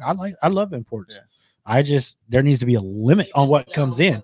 But what they're being fed. So just take them to the vet and that's that. Simple. Some people are like, no, I only buy U.S. captive bred. Cool. In the meantime, while you're knocking imports, you're dealing with Nido. So are you more likely to buy an import? Not all captive bred have Nido too, by the way. I'm just saying. Are you more likely to buy an import because you like them and they're cheaper? No, I'm more likely to get what catches my eye. If it's an import and I like that animal, I'm gonna get it. Gotcha. If I got a buddy like Bill or like Ian that's producing something and I have the money handy, I'm gonna get it. I don't give a shit. All I want to know is it Nido free? Is it parasite free? Either way, I'm dealing with something. And all it is to get rid of it. You know what I mean? So it doesn't matter. Like it's all about what I like. I just don't like the people that knock imports or the people that just knock captive bred, because if you're knocking captive bred because of the prices, you're dealing with an animal that's cheap. You're probably gonna have parasites and all that shit. By the time you spend all the money to get it to the vet, get it taken care of, checked out, blah, blah, blah, you could have bought a captive bred without all those issues. Yeah. But if you're knocking imports, blah, blah, blah, I only like captive bred, there's a chance you need to check it, make sure it doesn't have Nido. Also, which is going to cost more money. Like you said, there's imports and wild caughts bring new stuff to the, to the game. So I think they still play a part, even if you have to go through prep work when you get them. I think they play a part in our community and in the trade itself. Yeah, because like Evan said, not too many people are keeping locales pure at this point. It's just kind of like what they have around or a certain look they're going for or just whatever sticks. And it's like, it's probably important, especially for things like Kofiau, things that people really haven't established to get the opportunity. And I think, man, some of these outcrosses, like you're making basically mutt green trees, and they're beautiful. Like you can take 2 mutt carpets, put them together, and get some drab, ugly babies. Yeah. You take 2 mutt green trees and put them together, you're not. Chances are you're still going to get some phenomenal animals. It's just crazy how it works. You think that's because you are interbreeding species, northern species, southern species? Oh no, it's. I think certain snakes just give you better looking babies. You know, ball pythons, it's like you take 2 of them, put them together. Some of these babies are going to be crazy. Some of them are going to look kind of ugly and be normal, whatever. It's just, I don't know. I like chondros. I don't give a fuck about nothing else. Like, I just can't wait to breed chondros. And I've got plans. You know, I want my blue line animals. Once I get those, I'm really going to focus hard on my locality stuff while the blue line is growing up. And at some point, I want to work with, you know, high yellow and those high black animals. But right now, my goal in green trees is to work with locality animals and some blue line animals. Mm-hmm. And then I don't really want to be mixing, matching all over the place. At some point, I would, you know, do Maniquari, Biak cross, something like that. But right now, I just want to do Aru to Aru, Maniquari, you know, Biak. I just think it'd be fun. And like I said, there's not too many people that are producing locality animals like that. So, right. Well, it's a little bright. Light bright. So I guess that's too old for some of y'all. What does he breed now? Light bright's still a thing. You know, light bright. Is it? The holes, music things. I know what light bright is. That's why I was singing the song. No, I'm making sure I'm talking about the same. Yeah, but I was showing my age when I started singing it. Yeah. So Dan asked what you breed now. Tell him, Joe. Through the rats and mostly rats and fruit flies. Mostly rats, really, but yeah. All my chondros are about a year and a half, and I've got a couple that are about 20 months. You have adult males. I have one adult male and one. Well, he's little, but I'd call him an adult. He's 3.5, and I mean he's not that big, but he could breed if he wanted to, as long as it's a male. I kind of suspect it's female though. Really? Why would you say that? I mean, the sheds I've seen and checked looks like a butterfly to me.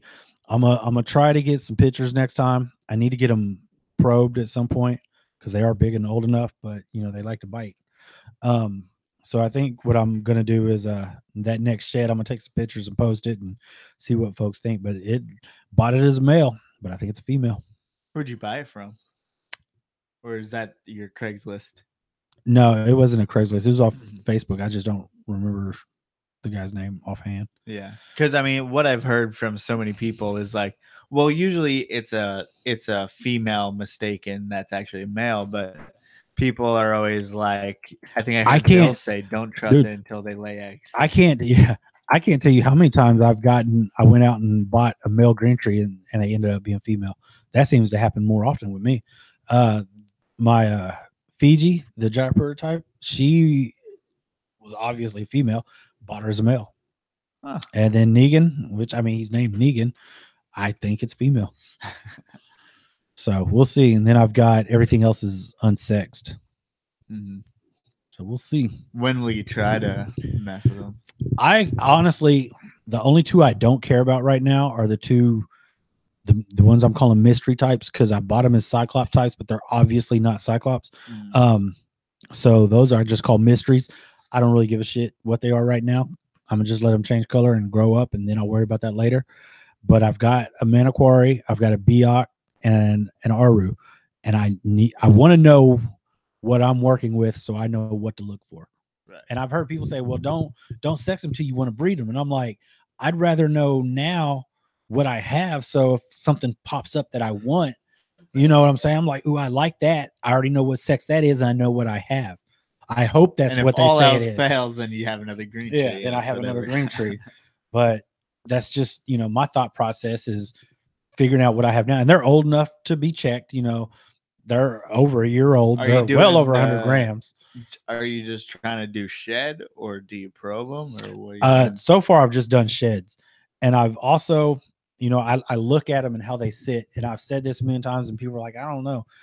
To me, I think I talked about this with Bill and a couple other people that keep green trees. females have a tendency to sit kind of wide, like on the perch. They sit wide, where your males sit kind of long, like they kind of. I'm trying to use my hands and show this, and I forgot the mic. But the males sit kind of long and kind of compacted on the perch, and it seems like their quills just kind of drop more, and females just kind of sit wide on a perch. It's not 100%, but I said that on something else I was talking about, and the guy went in his room and was looking at all his breeders, and he was like, dude, all my females are sitting wide and the males sit long. And I was like, it's not 100%. I wonder why that would be, if you would think about it like biologically. I don't know. It just seems, I mean, I've seen my males sit wide too, but generally they all kind of sit kind of long. Well, male humans sit wide. I don't know. I know some that don't. You cross their legs. They're out there. Baron asked, how do you sex green trees? Hey, I just asked him that. Were you here? Shed and probing. There you go. And how effective do you think it is as far as probing versus the shed? And then how are both of them effective in general? Well, when you get a mature male shed, I don't think you could mistake that. Like, you see those plugs or whatever they call them, you see it. Like those hemipene sheds, you see them. And unless that's some weird ass female, but generally you could tell a male from male. When you get those females, sometimes they kind of curl up and it dries a little bit, so it can be a little suspect. Yeah. But to me, they're pretty easy when they're adults. But I go by sheds. You know, females have that little butterfly, and males have the hemipene sheds, like little icicles. Yeah, that's little icicles. Yeah, I haven't looked at my green tree shed yet or whatever, but you said it's probably a male. And it's like, I wonder if that works out just by the way it sits. I don't give a fuck what it is. You need to send him home with me. Y'all are moving across country. He already told me, he was like, I don't want to move cross country, bro. Let me come to your house. And I was like, come on, man. We had that conversation over some cheese. I don't know. I'm having trouble keeping the humidity in his fucking enclosure. Is it PVC or is it It's PVC. I don't. What, you got a radiant heat pan on there? Yeah. I don't know. And I changed it to Reptile chip, and I'm keeping the humidity up. But I just opened. For some reason, I'm like, maybe the air's just stale, and I might be going fucking crazy. But I opened up the vents, and like we said earlier, I think you're thinking too much about it. No, I wouldn't worry about Reptile chip, none of that. I just put in some newspaper and a big ass water bowl, and then like one of those perch holders. David Brahms at S3D Specialty Enclosure Design makes those PVC perch holders, and they go right on your perches, and it's a little water ball holder, and that's it. And I don't think you have to like spray them down or hook up mist systems. Just whenever you change the water, just dump a little bit, and that's it. I only spray when they're in shed. If they're not in shed, I don't fucking spray them. Yeah, like. Well, I had perfect sheds every single time in a tub before this. A tub is I just need a tub that's, a cube. He just needs to come to my house. That's all there is to it.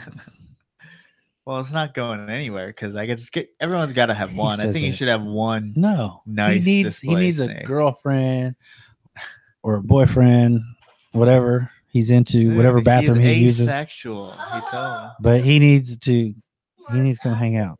If you were Bruno Mars, I don't know which one. I'm assuming he's talking about Evan, but I'm like, fedora. Bruno Mars doesn't do that with the beard, but yeah. No, it's the fedora. It's the finesse. Dripping. No, I'm just kidding. But Mark who? Mark Hager. Hey, Mark. What's up, buddy? But I guess Mark will probably be at Carpetfest, right? Finesse. Yeah, ooh. I think so. I mean, it's going to be a lot. It's going to be a lot of, is it mostly carpet people, green tree people? What would you say? Who can we expect? Well, who can you expect? Name some Tony names. Drum, of course, is hosting, so I imagine he'll be there. Austin's going to be there. I'm going to be there. You guys are going to be there. Dave Perlich, Bill Stiegel, Jason Brumley. There's a lot of folks coming in. Ian's flying in, and he's does green trees, and S&P he's into reptiles. he's into Emmys and ATBs, and what else does he have? I don't know. He's starting to branch out. He's he is. But it's all over the place. There's gonna be so many different people there, and just people that love snakes. Doesn't matter, or it doesn't matter what you like or what you don't like. It's gonna be talked about. There's a lot of people that keep hots. Ezra keeps hots. Sure. You know, I mean, he keeps more than hots, but he keeps hots, and there's not that many hot keepers that come, and we still talk to him about hots because it's just something else to talk about.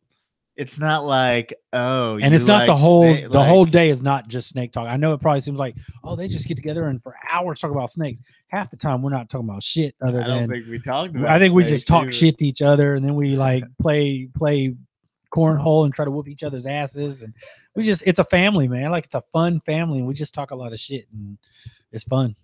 Yeah, it's cool. Over the last like few years, once you have it, I guess a few years in a row, you like get to know who goes to every single one. Yeah. You get to know everyone, and it's been pretty much, there's that core group that has been there like from day one to now. I mean, there's always that core group, and then we usually do that dinner Friday night. There's this Friday night at, I believe, 7:00 at Bone Daddy's in Grapevine. Bone Daddy seems to be the spot, man. That's the spot. It's gonna be in Grapevine. Howard could get some motherfucking okra with a side of motherfucking okra. What is that? Sounds like a strip club. Sounds like a porno, right? Right. No, it's she found that on Pornhub. It's Cornhub. It's a barbecue place. Oh, I think I've heard of that. It's really good. But come on, man. But I guess we can go to Bone Daddy. Yeah, it is. Yeah. But it's also got a view. So people don't know what Texas is all about. It's mostly barbecue and booty, baby. Yeah. No, I mean, there's some nice girls there, but that's not, we all go to hang out, and it's good food. That's all I can say. I'm fucking married, and if she's watching this, I'll be in trouble.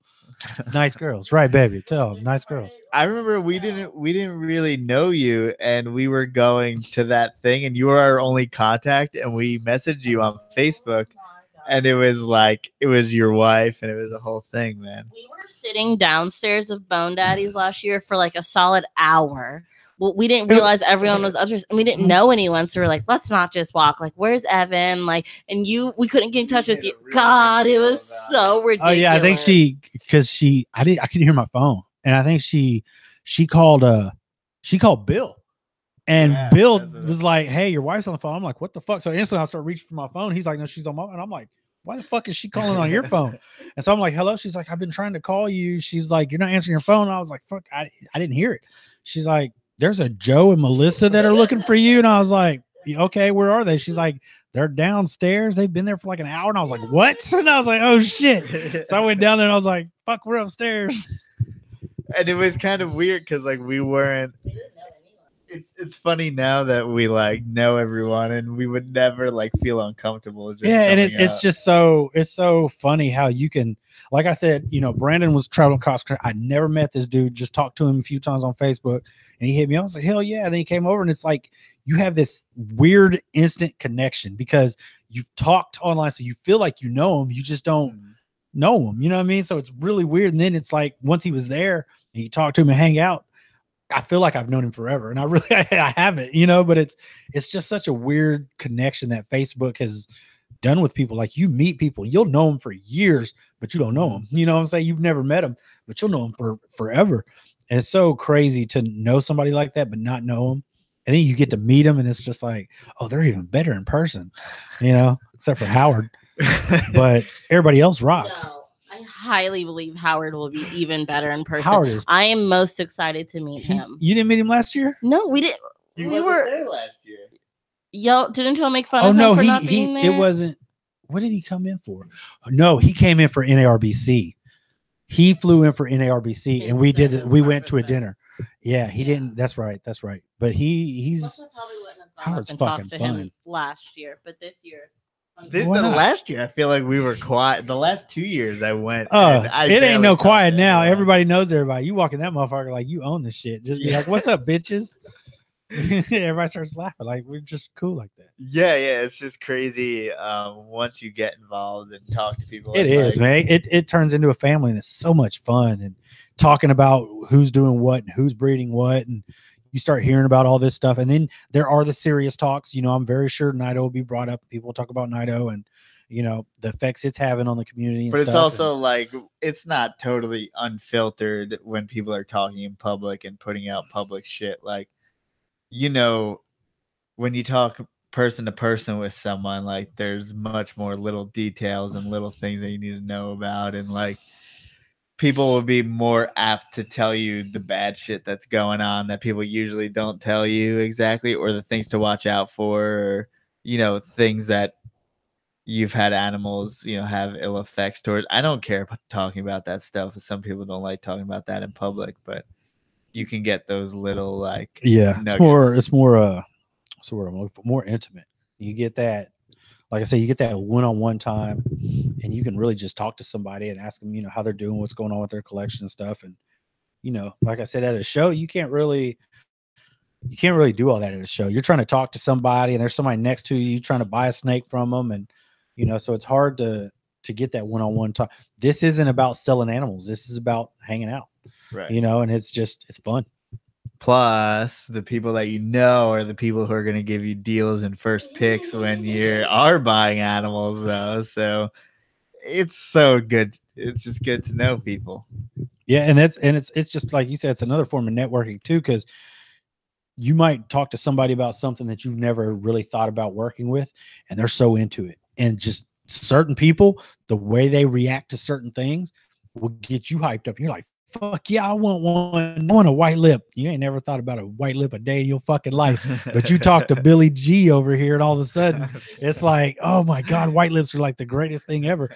And because I heard there was a show on NPR and they were talking about white lips, and I was sitting down in the car listening to it one day, and I was like, fuck, man, this dude makes it sound like so freaking awesome to own a white lip. And they were all getting excited, and I was like, yeah, white lips. And I'm like, I ain't never even wanted a white lip. Now I'm sitting here like, I think I'm gonna get a white lip. You know what I mean? Like, right. It's just so it gets contagious. Some people get so excited, and it's still great when people get excited about that stuff.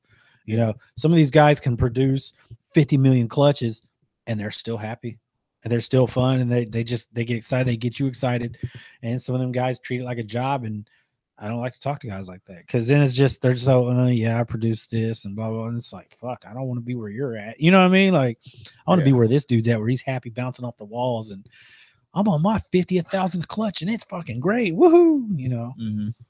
Yeah, I think that's Scott Borden put out a Medium like blog post today. Anyways, Keith McPeak actually wrote a blog basically on Scott's blog. He guest blogged, and he was basically saying like a blessing or a curse, like the reptile bug, I guess you could say. And he's like, to a certain extent, it's a blessing, and then you can see it turn into a curse depending on, factors get involved, right? There's money, there's fame in parentheses, because really no one's famous if you're keeping snakes, but you can feel famous. And then, there's people that want to feel at least accomplished in some ways. Let's not get onto that track. Famous or infamous? But he was saying, like, to a certain point, either too many things get in the way and it turns into a curse. I think if it becomes a job, you lose the fun. That passion kind of goes away, because now it's a job.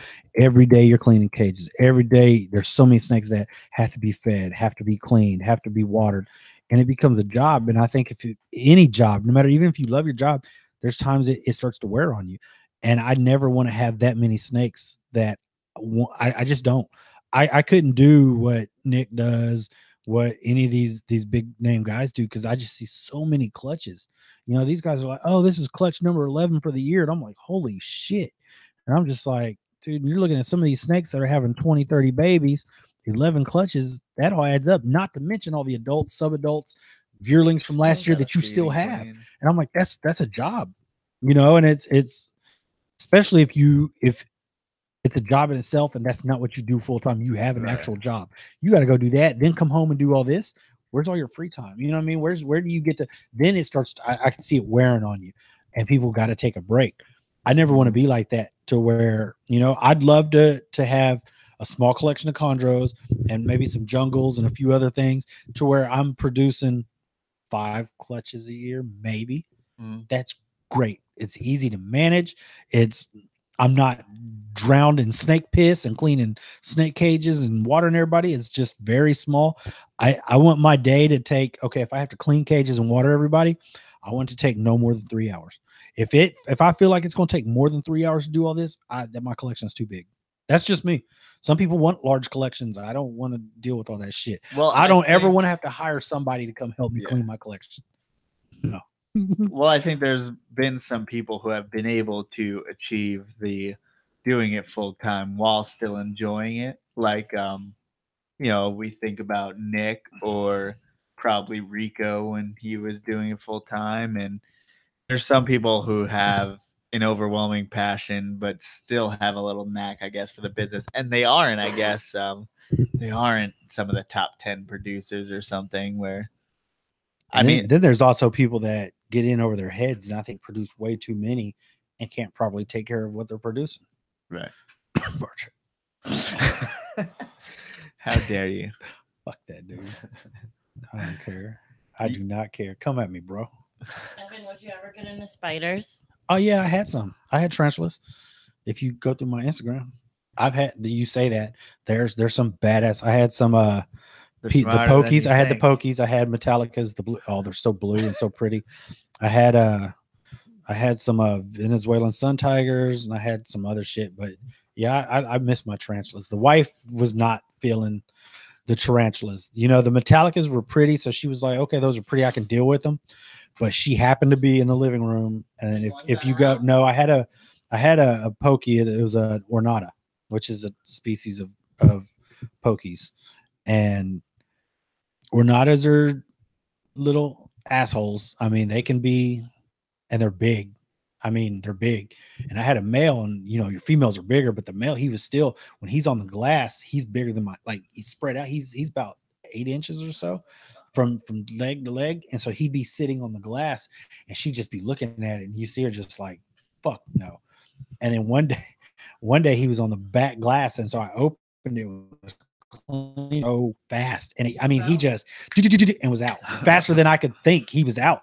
And all you hear is those little on the glass. And it's so fast. And my wife freaked the hell out. And she was just like, no, like, hell no, get rid of him. And she was over that real quick. But I like tarantulas.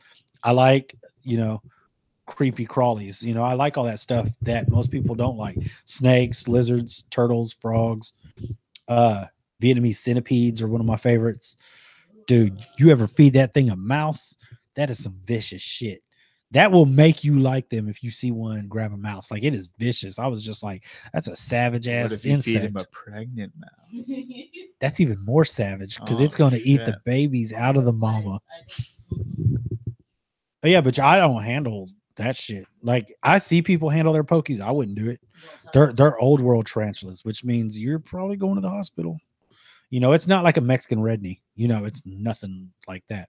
It's not like a little rose hair, you know, you see in the pet stores. This is some, if it bites you, you're going to feel it and you're going to go to the emergency room. Did you see that like meme going around Facebook? It was like someone's hospital bill. I think he was saying he like got bit by a rattlesnake or something. Please tell me we're not talking about that fucking idiot. Are we talking about Eric Farr? I don't know who it was. I think it was a meme that got shared. I think it was like $175,000. That sounds like Eric Farr. And for y'all that don't know who this fucking nitwit is, he's somebody who has no business owning hots at all. Does not house them properly, doesn't do anything properly. And the whole community came out and was like, dude, get rid of him. He tried to free handle some shit. He's very careless in what he was doing. And we were like, you're going to get killed. And then he got lucky and got bit by the sidewinder and not the forest cobra that he had. You can't tell a sidewinder. He had mambas and he had them in like a fish tank with like, oh my God. Like, I can't even, I don't even know how to describe, you know, the little makeup that kind of look like this, but they're small and they just had a little slide out drawers. Mm-hmm. He had puff adders in those. And we're just like, what the fuck, dude? And he's just when he got tagged, I think he was happy about it because we were already giving him too much attention. Then that happened, and then it was more attention because he was such a fucking idiot. He was getting big for being an idiot, and then he got tagged, and of course we were all like, "You're a fucking idiot." So then more people tuned in. He's sharing pictures, and he had a hospital bill and posted the bill. Yeah, it was expensive, dude. But that's also our fault because we gave that situation and that dumbass so much attention that we created that. Like, if it's hard to just ignore somebody like that, but it was a train wreck and we couldn't stop watching. And here we are giving him more attention. I bet you people. No, he's fell off now. I think most people are like, fuck him. It's over. I mean, he might still have some people that tune in, but most people now are just like, fuck that guy. Yeah. We got other shit to worry about. Yeah. I mean, I would never want the responsibility of like selling a venomous snake. I don't even know how, because I mean, here in Texas, there's pretty much you buy what's equivalent to a fishing license at Walmart, right? Yep. $20. I don't even think Pennsylvania. I don't even think you need to do anything. They got good cheesesteaks, but like, I don't know. That's kind of fucked up. They got some water. Ain't that how Eric says it? Water. I don't know. Oh, is that y'all thirsty? Water? You want some water? Oh no, I can't take that. But then it's I know cool. I'm just gonna get shit for they y'all. got cool ass words up there. Things I hadn't heard today. Y'all came down here, John. I was like, what the fuck? John. You'll see. You're moving there. Like the bathroom? It's like not a no, thing, not like a bathroom, thing. but that's the thing. Yeah, it's their thing. It's just Philly slang. New Orleans has all kinds of weird words. Yeah. New Orleans is out there with some of the shit y'all be saying. Did we talk about this last week? Did we talk about buku? Well, we talked with Howard a little bit. Buku, like too buku? Like too much. Yeah, He too never heard buku. of it. Does anybody know what movie that's from? Come I on. don't know what that's from. Somebody please Booty fill this Tang. girl in. No. No, it's an older movie. How do you not know what this is? What? Tubuku. Somebody tell this girl what this is. I don't know. I'll give you a hint. Okay. One of the lead actors just died. Who just died? Vern Troyer? No. So Mini-Me? No. Older person. Oh man. How old is Just? See, how old is that movie? Fuck. No, but like he just died when? There it is. She hit it instantly. Tubuku. I don't even know what it is. Full Metal Jacket? Yep. I've seen that a lot of times. What? And I don't even know. You don't remember that when she was talking to the black dude and he was like, "Hey baby, how much?" And she was like, "Tubuku." Too much. Oh no! You don't remember that shit? Because that doesn't. I didn't know what she ever said. Yeah. Anyway, I don't. How did we even get here? That's not even the same meaning. Yeah, too much. Too much? Really? Yeah. Too much. We'll say like Tubuku. We'll say like. But that was in like There's- Vietnam or some shit. So See, it made it over. It's a French word, and French influence. But we'll say like gunny. There you go, What is sir. gunny? Oh my gosh. Oh God. I'm out. What is gunny? Wait, what's gunny? I don't know. Is that from the same movie? Arlie Emery.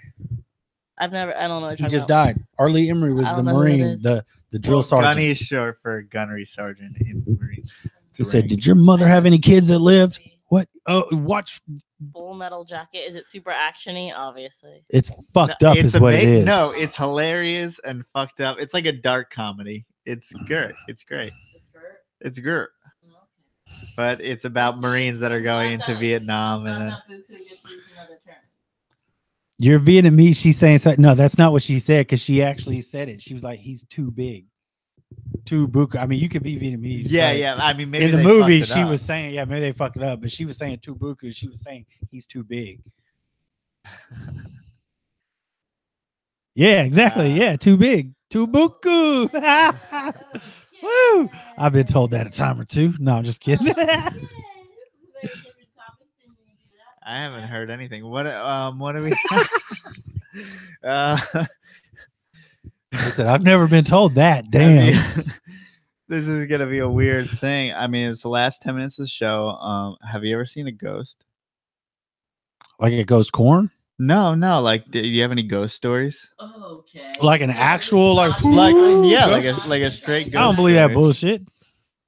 I don't But know. I'm pretty a much snake- atheist, so a to snake me met you in the middle of the night, but you don't that was a believe in dream. ghosts? No, that was a dream. Oh, okay. Like I'm pretty atheist, so I mean it's hard to believe in a ghost, but not believe in God. Wouldn't it kind of be one and the same? I don't know, because what is a ghost? An entity, right? But I mean, does it have to do with heaven, or I mean it's more you just get religious stuck shit. If here? you see ghosts and shit, don't they call the priest to come and get rid of it? I mean that's some If it's religious go shit. I inside don't. you. Yeah, I don't know the ghost side. I thought you were gonna have a fucking ghost I go story. inside. No, I ain't got no ghost stories. Judging Okay, by so your- let's bring it back to snakes. I don't have a question, but let's Way bring to it back go, to dude. snakes. So what are you? What are you? Gustavo said he's seen an exorcism. In Miami, I think that's more of a thing, like where there's like crazy Cuban Santeria shit. Then you've probably seen an exorcism or like a goat. Do you think you could ever bring a snake like back to life that's like dying? What? Are you asking if you can resurrect a snake? Not resurrect, but like Like not CPR? when it's complete. Like yeah, could you do CPR on a snake? I think you can Yeah, do CPR on anything that breathes air. I don't think you could do it on a fish. I want to say yes because I think someone was saying something. I think there was a post a long time ago on Facebook about there was a fire and there was actually firemen trying to resuscitate like a python or something, which was really cool because most time they'll be like, I'm not fucking with that. He was actually trying to get I mean, they were pushing on it and they were trying to breathe in its mouth. I mean, they were trying to get it know where going. the heart is, to be honest. Yeah, where do you press? I don't know. I think they were just pressing. were It, you know what I guessing. mean? I think they were just like, I guess it would be here and start pushing. The point is they were trying to fucking save it. And I thought that was cool. I mean, he was literally putting his face in his mouth and just blowing. I think he, Snake CPR. Yeah. Impossible. it was cool. Would you guys ever do it? I want to know. I mean, I don't even know if we could tell if a snake was like about to die. You know, it's not like they're like like they're like wheezing. So. hold on. You need to get that on camera. How'd that go again? But I don't know because I've walked in and I've seen a snake that I've had that's door and it's dying and you see it when it starts to roll on you and it My opens its mouth. last thought is let me put my mouth to its you mouth. know, I'm like my thought is like, God damn it, like shit. Then you're mad. You see that mouth come open and you still see teeth. You're not thinking about wrapping your lips around that fucker's mouth. No, Like, I don't try to do shit. Like if it's that far, then it's that far. Now, if it's smoke inhalation, that's different. You know what I mean?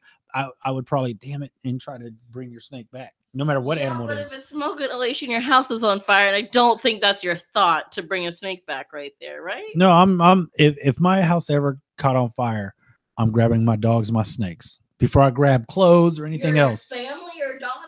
I have a wife and she's grabbing the kid. Trust me. She's grabbing that. She's gonna tell. I don't want her chasing the animals. You get her. Get the fuck out. I got this. But it's not like when you run out the house, your first thought is like, okay, let me give CPR to all these snakes. You're like, Well, fuck, if my I have house is snakes and burning. shit is dying, I don't want to lose my animals if I can save them. Houses don't- can be rebuilt. That snake can't live again. Another snake can be I mean, I purchased. guess if you have a ghost and it gets inside the snake, it could live again. Whatever weird shit y'all are talking I don't about know. today. Just think about Y'all on it, some you know? New Orleans voodoo Ghosts shit. and stuff. I just Play don't with think the I would- chicken bones. I don't know. Y'all I on would some weird not be shit. trying to resuscitate a snake if our house got caught on fire. Like you would not be out there doing that. Would you even grab the snakes?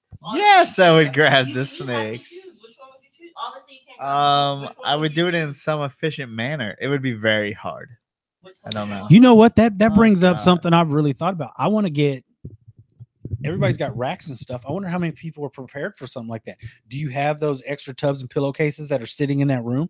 Because now that you say that, it's like, fuck, we really need to think about that because if something was to happen, you got to quickly grab snakes. You're not thinking about getting bit. You're not thinking it's like, get them the fuck out of here. You got to start. Oh, you guys don't have a large collection. You could get these motherfuckers out. If you wanted to, you can get them out. But you also have, I could probably put them all. you in have one how many? tub. You have one snake that would eat other snakes, right? That's the only one that can't go in a bag. everybody else is going in the same fucking bag. I don't give a shit. I'll stick every snake I own in one fucking bag and be out, except for my king snake. That bitch is going in something by herself because she's not eating my other motherfuckers. I don't want to go outside and open her up and see her chewing on a green tree. I'd be pissed. Fuck her. Then she go back in the fire. Roast that bitch.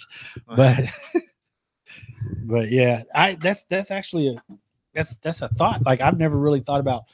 I thought about my house catching on fire or something and it's probably grabbing because shit, of this but I've fucking never heat thought tape. about actually having shit around that I need to. I don't want to be running around looking for pillowcases. What do I put them in and be freaking out because you're already dealing with your house burning or whatever the emergency may be. That's pretty, I think I'm gonna have like an emergency breakout kit for my snakes. Well, Gustavo said he lives in Miami and hurricanes. Hurricanes every single year. You have a little bit more time. Right. Yeah, for sure. But I mean, he still keeps a bunch of tubs around, just in case. Yeah. It's pretty smart. I mean, and the reason why your house is on fire is probably because you fucked up and fell asleep with a cigarette in your mouth. Well, no, it's probably like faulty heat tape or something like that. Or like, there's definitely a reason why more of us, we have a higher likelihood of our houses catching on fire, I'm sure. Yeah. I've had heat rack issues. I just had heat tape right now burned through and I just replaced it. I've had it do that the bottom and I was like, what the fuck is that smell? And I was checking everything and couldn't find it. And I was just like, what is it? It smells like something's like burnt hair. It smelled like, burnt plastic. And I looked at everything, couldn't find it. And one day I remember I walked up to the rack and I went to pull it open and then it stopped.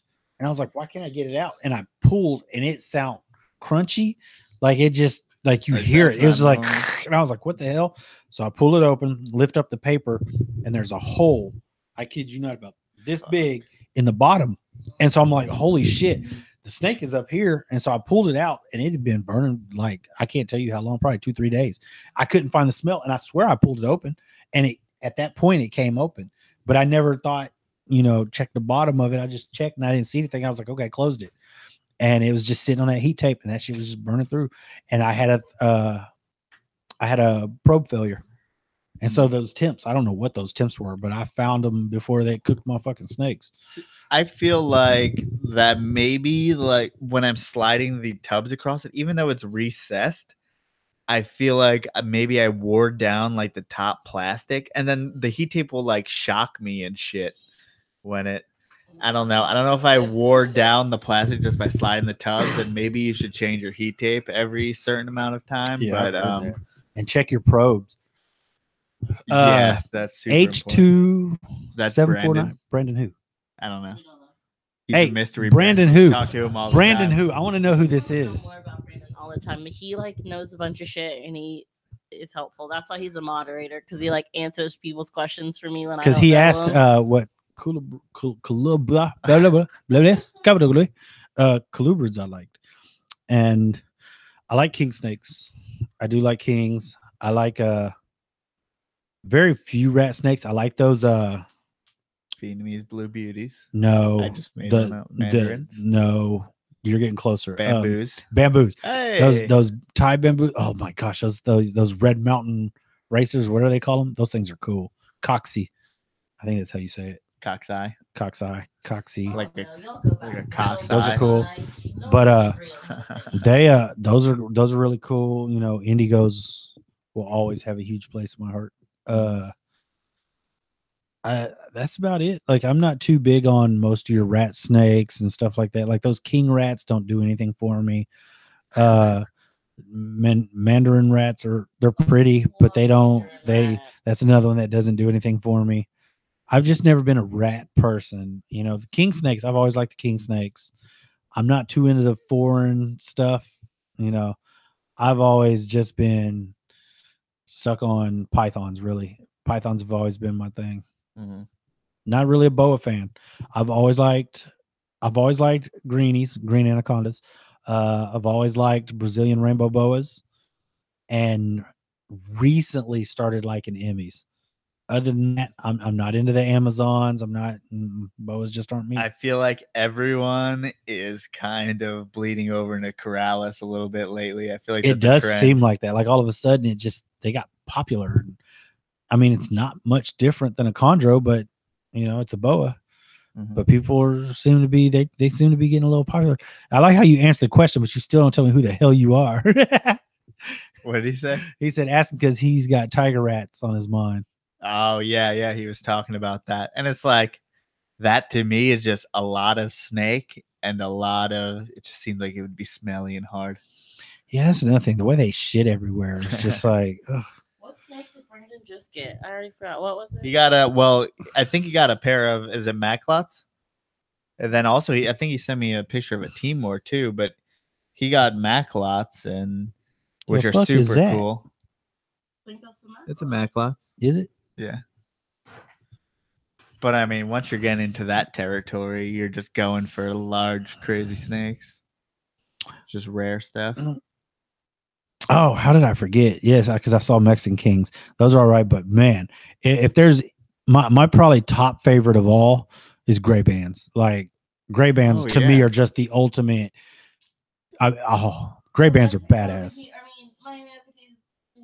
No, fuck no. Even prettier Miami Okies than a gray bands. Well, you're biased. You guys breed corn snakes. Yeah, but I'm just saying. Nothing. I've seen prettier Miami Okies than I've seen gray bands. No. You guys see some gray bands. I like a good what the hell do you call it? Blair's face.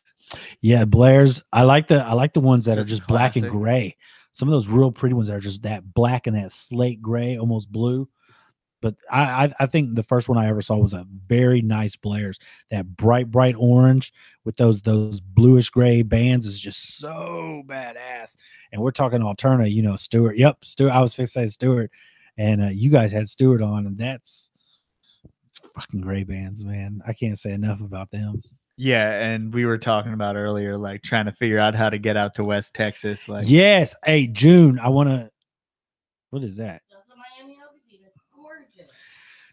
We're talking about trying to go to Sanderson. I want to go out. I want to go out before Snake Days, before everybody gets out there. But I want to go, sometime this summer, into May, beginning of June, and I'd love to go out and just see what we can find, take a bunch of pictures. I'm not one of those that's going to go out there and clear everything out. I'd be lying to you if I said I wasn't going to go out there and try to bring something back. Like I'd be lying. I'm not going to do that. I plan on.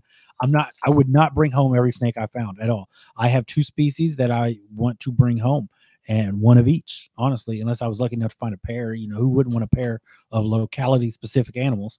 But I want a gray band and I want a lepidus. For me, that would be an issue. What's a lepidus? The rock rattlers. Oh. No wonder why I don't really know anything about Crotalus. It looks like a fucking. It kind of looks like an Alterna, except it buzzes. It's the gray and black ones. Yeah, or some of them are greenish. Or they're like mottled rock. There's bolted and there's the banded. Those Clubre, I think is how you say it. Clubre. Those. Oh my gosh. I need a rag because I just made a mess. No, those are badass. Yeah, I mean, my issue would be that I would want Baird's rats. I would want even Splendida. I don't give a fuck if I would want Transpico's rat. Anything out there. Those Transpecos are nice. Those Transpecos are nice too. That's probably another rat snake that I would like. And then we didn't even talk about milk snakes really. And there's some nice, the scarlets, and then I've always kind of had a soft spot for Hondurans. And I always wanted I like the blacks. I always wanted a Sinaloan. And that's, that was like when a little kid, I want this, I want this, I want this. I think I really want to get black milks eventually. It's like a 6 foot, like black, like pretty decently sized snake. This dude, who the fuck is that? I don't know who Professor AC is. Professor, who's going to take care of the fruit flies while he's out hunting gray bands? Fuck you. That shit's funny. Yeah. But I feel like we're all over the place with this podcast today. It's all right, man. It's comfortable. That's why I love Yeah. doing this shit. It's so comfortable and laid back, and we hang out. We didn't do too much shit talking about people and That's true. talk about We're pretty talk about positive, huh? love, man. It's about Southern Carpetfest and love. We were just talking actually earlier in the week. We were like, God, we need to find an Evan in Philadelphia who can always come and talk to us. There's not a fucking We Evan in need an Philadelphia. Evan up Y'all are there. gonna have to do me on Yeah. that hangout shit. Yeah, just call you in because there's no one to take your spot. There's It's no 'cause one I'm like one of a Evan kind. Browder. One of a kind, baby. Ice Cube, Bruno Mars, Fruit Flyer, No cute. Bruno Q. I prefer Ice Mars. Oh well, yeah. Thanks as always, Evan, for coming on, and thank you everyone for watching. You Again, can check him out on Fruit Fly Breeders Forum and through the Fruit Fly Breeders. Man, fuck what they website. talking about. If you're trying to get in touch with me, at Carpet Cartel on Instagram, Carpet Cartel on Facebook. Yes. Also, Big Dick Johnson on Pornhub. oh God, stop. No, just Stop. kidding. Southern Stop. Carpet Fest, man. This weekend, May 5th. It's going down. Thanks so much to I need to say this because I forgot. I'm sorry, but thanks so much to Tony and Melissa for opening up their house to us and hosting this. Thanks so much to, so many people put out vouchers out there. The donations have been off the chart. Brandon Ricks sent some prints. There's some real nice prints that are going to be over there. Triple L Reptile sent some t-shirts and stuff. ZoomEd sent some stuff. Who else sent some stuff? Dan said he'll pay us $20 if we cut Evan's goatee ball off. Kiss my balls. Thanks. Look, you get me off track. Thanks so much to David Brahms of S3D. He donated some perch holders, green tree perch holders. Thanks so much to everybody. So many people are doing so much to make this happen, and you guys fucking rock, and we're gonna have a good time. Howard, you need to message me about these fucking crawfish. You're making me stress. And he ordered yeah, them. he's ordering some. Good. I think. I don't know if he's ordering them yet, but he's ordering them. He better fucking It's do in it. I'm 5 stressing. days. So, but we're good. So hit me up. Let's do it. And I'm not Saturday. selling nobody fucking fruit flies, so don't ask. He's out because everyone bought him already. Saturday, you can show up whenever you Out want. like my cheese bowl. Evan's out of No, cheese, but so we gotta you go. have to- remember, you have to like join the group to get the address for the thing. Oh yes, Southern Carpetfest. I believe it's Southern Carpetfest 2018 or something like that. It's a Facebook page. Join that if you're in the area, you want to come out. Join that and talk to us. Just to put it out there real quick, we will not be do not bring any animals. No animals are allowed. Number 2, Tony does have animals there, but we will not be handling animals. The Apodora may come out, but everything else will pretty much be off limits and only to look at. If you need any questions about that, you can contact Tony, and also follow the Southern Carpetfest page because all that information on why is on there. I'm gonna bring my sugar glider. Is that okay? All right. Thank you guys so much for listening. This is Sugar gliders. what the fuck are we talking about? What's our lives? You can reach us at portcitypythons.com, portcitypythons on Instagram, portcitypythons on Facebook, portcitypythons.com for whatever the hell you want. What else you got? Thanks. Yay, yay. Later.